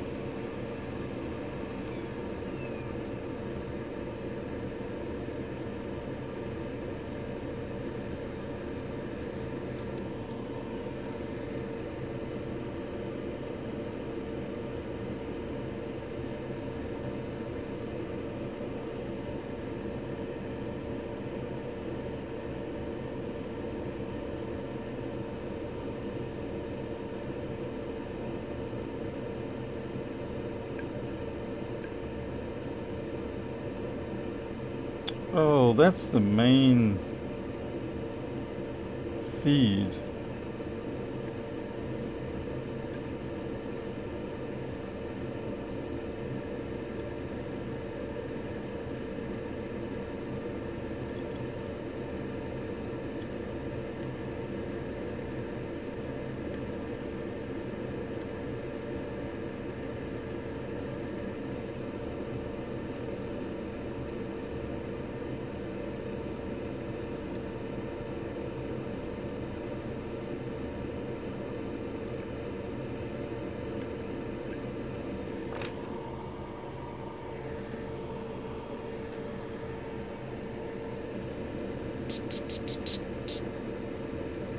The laugh is gone now. Probably won't be because most of these boards they have multiple. Yeah, you don't just have one feed. Yeah, didn't think I was going to be that lucky.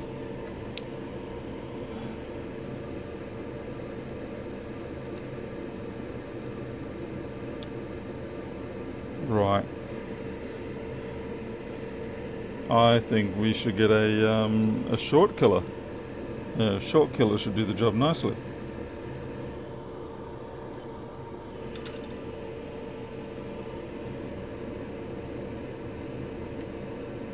That's why short killers are quite bad, actually, because this is exactly the crap they'll produce. They'll burn up an inner trace, and that's it.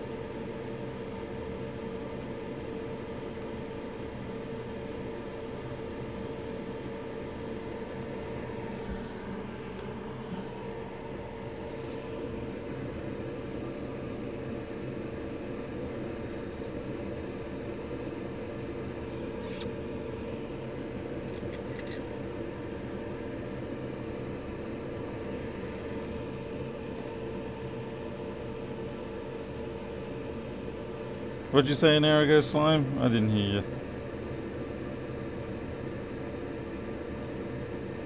You talking about an injection or a short killer? Because I'm sure as hell wouldn't use a short killer. I was being facetious. I don't see how... yeah, I don't think a scope's going to come into play this one. Okay. Oh no, definitely not a short killer. No. Like I said, they generally tend to cause more trouble than not.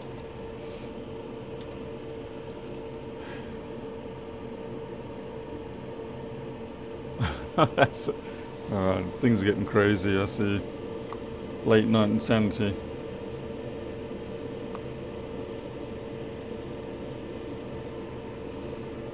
Okay, so now 1 watt should not be enough to do any real damage. 730 milliwatts, that's okay.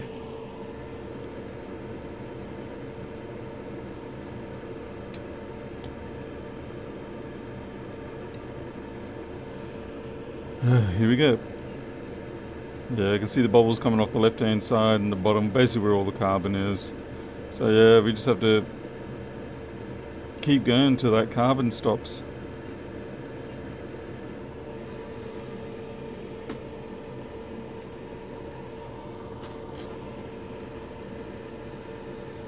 I don't know if you were able to see those bubbles. I'll try to focus on the layers there.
Yeah, the bottom layer is most toast. I agree.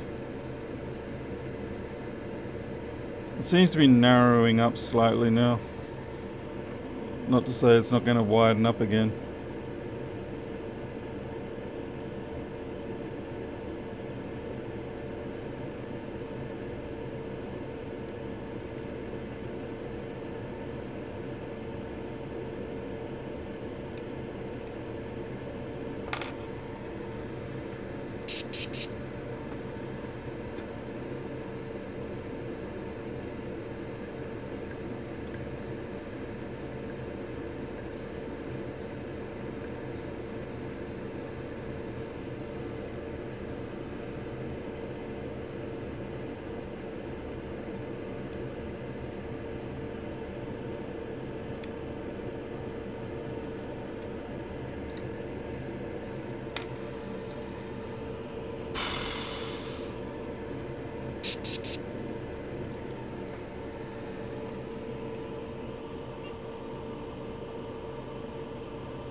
I think we're up to about...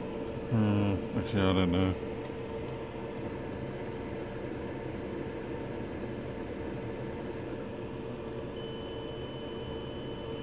Yeah, we're slowly getting our resistance up.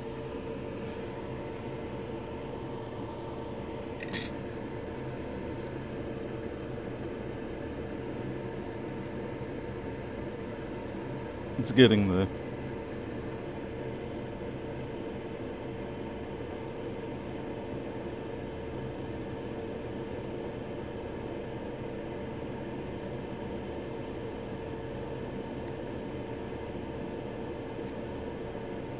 We're just about cleared through here.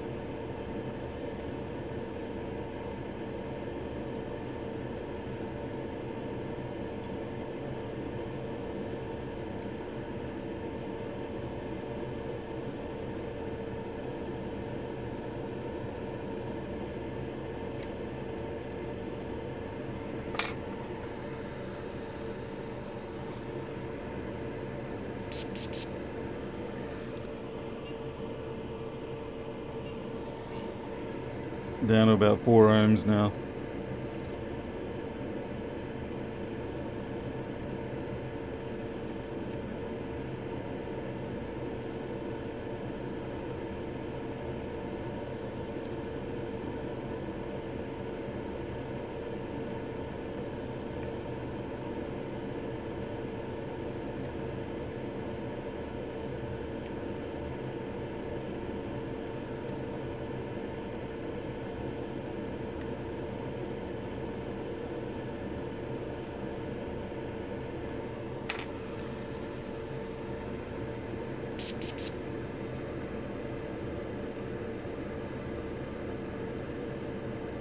That is a serious mess.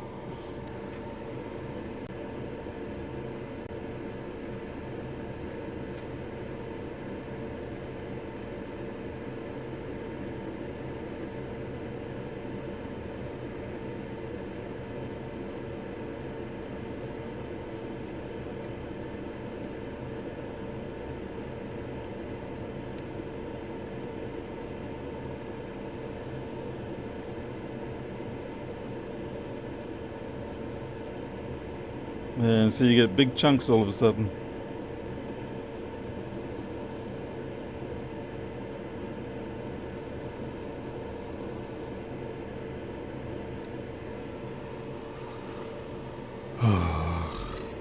Yeah, PCB lasagna.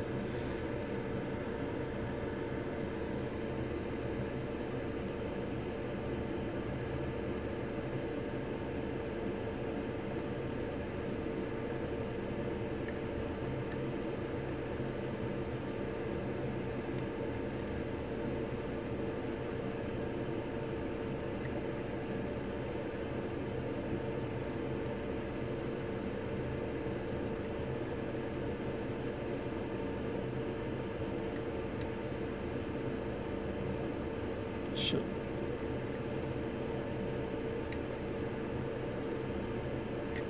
Oh, far out. Okay, we're gonna have to they're just speaker. They're just speaker I2C lines. No one cares. Uh,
Still got carbon there.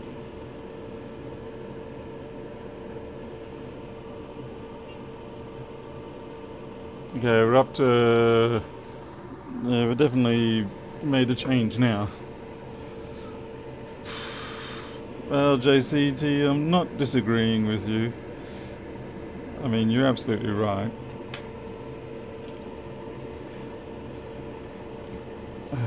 I think we're probably at about 10 ohms now, I think. Yeah, we're still too... That's still too low.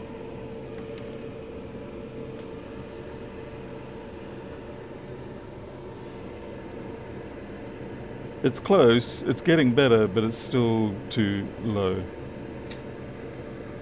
Like, we should be up in the K range. Instead, we're sitting there at, you know, high teens, 60, 70.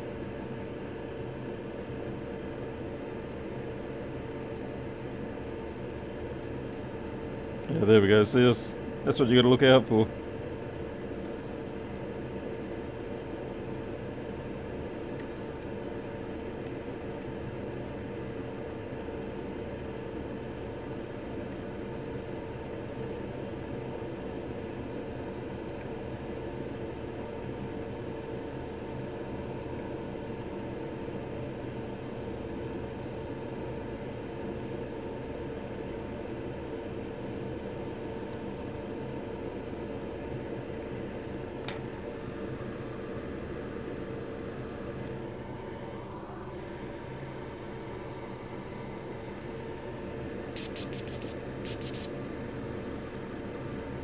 And we've still got some up here as well.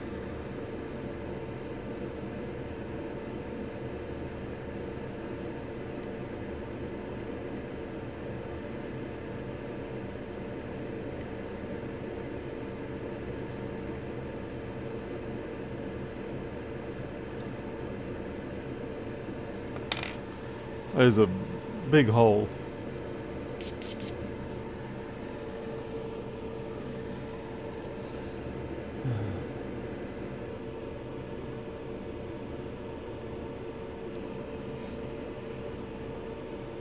Okay, we're at 500 rising. That feels pretty close, but the risk is if I don't get enough out, then it could always seed itself again. So I'm just going to chase this one here.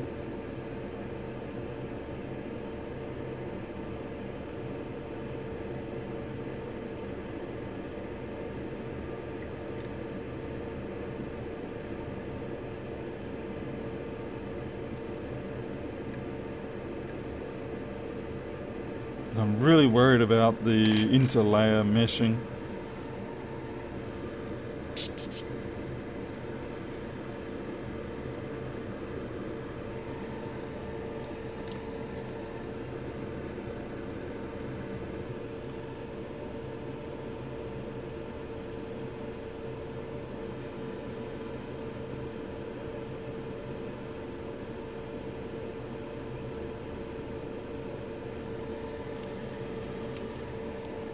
See what Diode Mode has to say.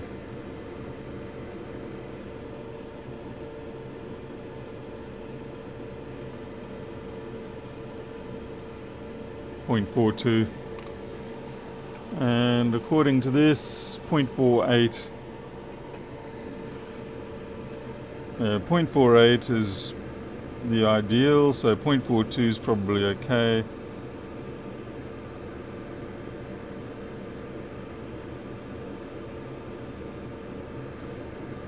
Yeah, fun and games. Yeah, I'm not worried about those two traces. Honestly, that, yeah, the chip isn't even there.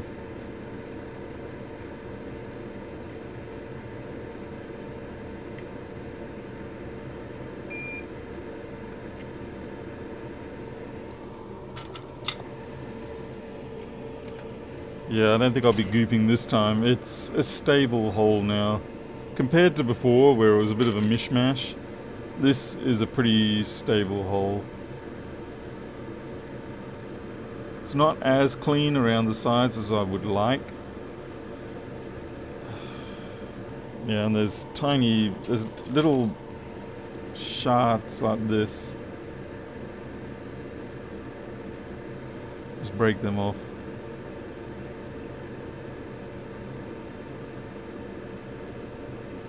This is definitely going to be one that gets set up on the bench, recovered, and then thrown away.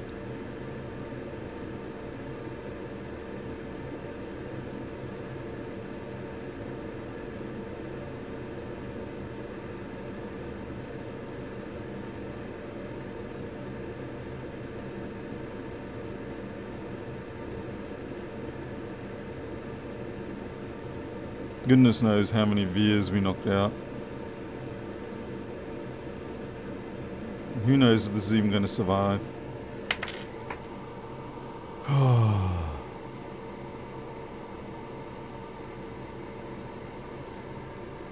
Bob, yeah, well that's the big gamble.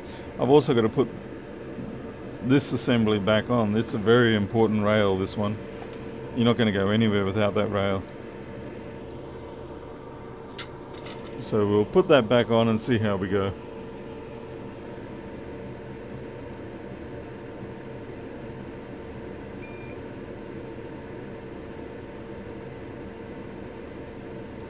And unfortunately, because it is a buck converter, etc., I do have to put everything back on.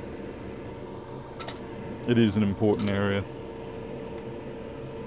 I don't have the customer's password at this point, but you can bet your boots I'll be getting it. These sort of scenarios, I do have the person who sends them to me has the confidence to give me the details anyway. So it's not a massive issue.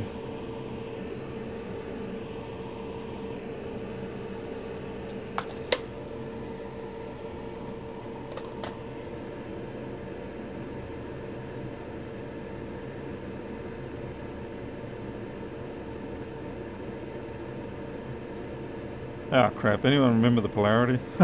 Oh wait, that's what I got board view for.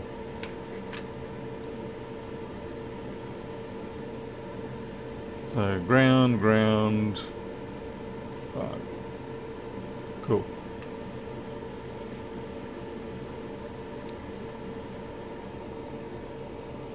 Hey Kodos. Yeah, barely alive.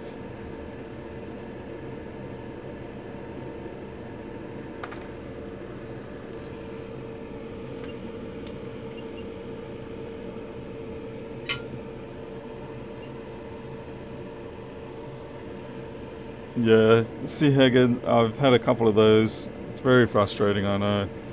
I find it tends to happen a lot more with iPhone situations for some reason.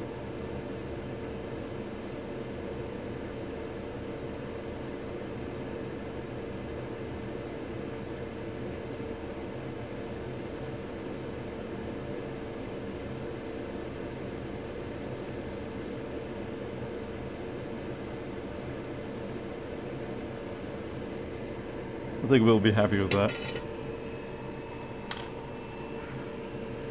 Hey, Service PC Specialist. Missing out on our big cavity search here.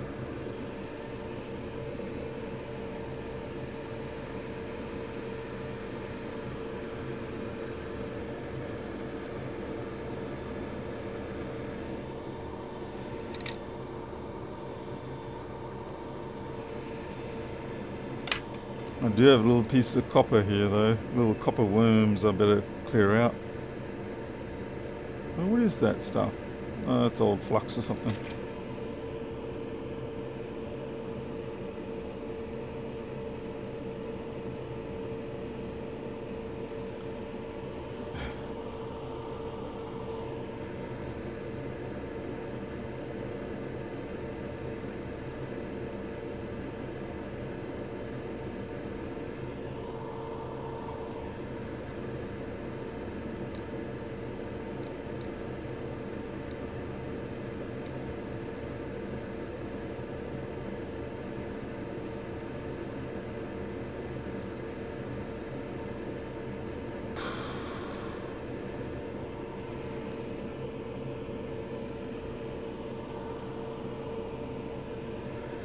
Looks about somewhere between 12 and 16 layers, yeah.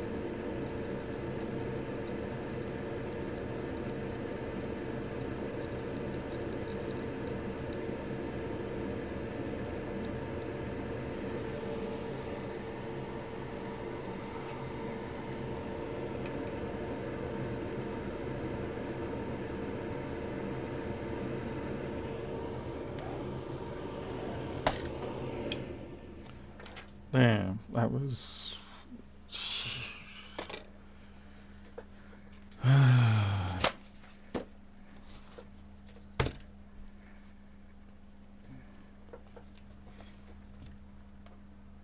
This time I'm not connecting the battery.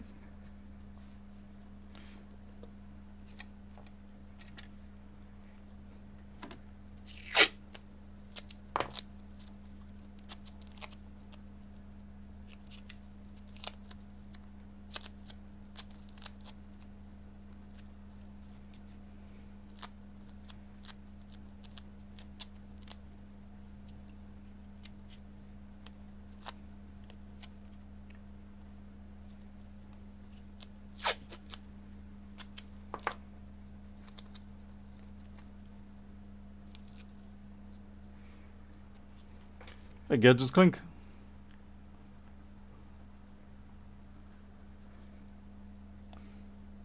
Oh, Miles, do they have this one? I have seen those layer deconstructs, just didn't see one for this model. And you can smell the burn on this now.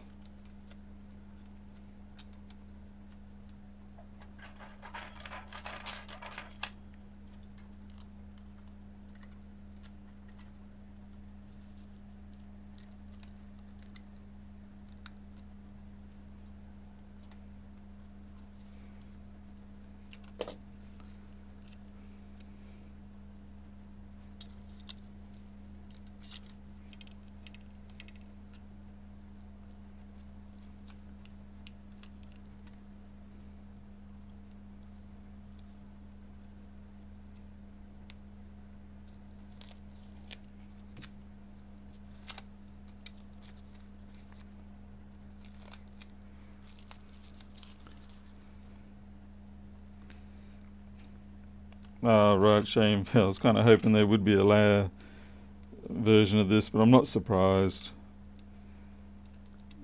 I mean, for a start, there aren't even enough donors of these boards around the place. Like, in spite of the fact the age of these machines, there's still very little reasonably priced donor options for them. Even 2141s are still a little bit tricky at times to get a hold of, which is kind of amusing considering how frequently they die. So I was genuinely expecting the market to have a significant surplus of 2141 screens and just the chassis and boards, but it really is not playing out like that.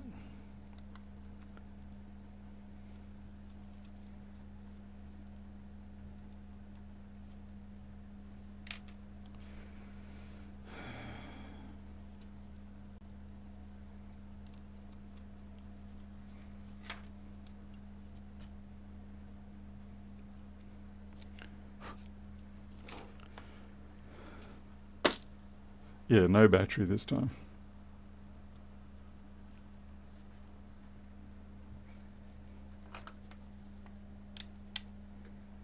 Hopefully the CPU survived. Apple logo. Now we've got a booting progress bar. So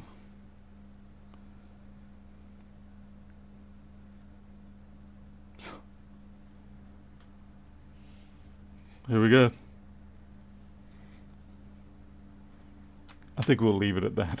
I think we will leave it at that for tonight, and I think we will get the password and back it up tomorrow. Since it's bootable, we'll time machine it. Oh my goodness! What a fun one that was.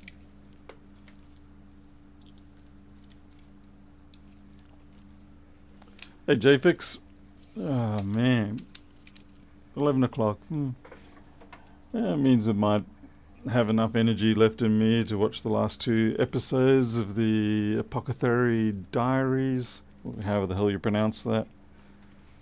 Actually quite enjoying this series because, most modern TV shows, they always lure you into thinking you're going to have a win, you're going to have a success, or the character is going to have a win or success, and then right at the last minute you realize they do something and it's like, nope, it's a failure, and it's something was discovered or something happened.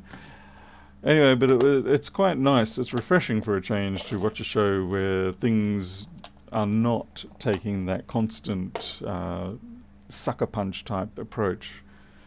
So much so that you realize, looking back, wow, there is plenty of sucker punch shows. Like Shield Hero was full of it.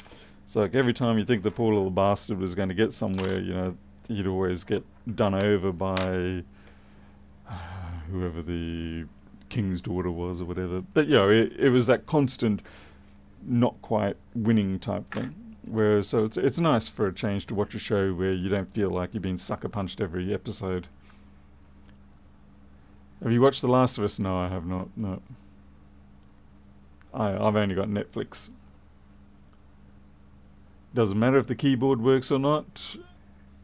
It should not, because we do have USB. So, yeah, the fact that it booted up fairly normal in terms of speed means it probably doesn't have a problem with that. But if it does, well, we'll deal with that then. But see, the damage is over on this side, and we've got all of this side here functional, so thank goodness for that. But yeah, this this is definitely a trash can filler when we're done with it. Sign up for a month. The thing is, I gotta then commit to watch it, so I think I'll just stick for now with.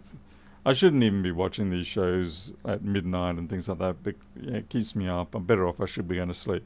But that's it. It's just, like I said, it's just nice to watch a show where you don't get sucker punched every episode. It's good. Anyway, I think that's it for tonight. That was a bit of up and down and a lot of digging down. I'm very glad, at least for now, seem to be at a stable point and gotten rid of all that carbon. I don't know how we managed to get it not shorted when we did originally. There just must have been pure, absolutely pure luck, because that carbon was everywhere. Hey, Bassam Oriyama. Anyway, that's it for me tonight. Thank you all for watching. You all take care. Hopefully you have better jobs than this one, because this one was a real marginal in terms of profit over time. So there you go. Thanks again. I'll see you next time. Till then, you all take care.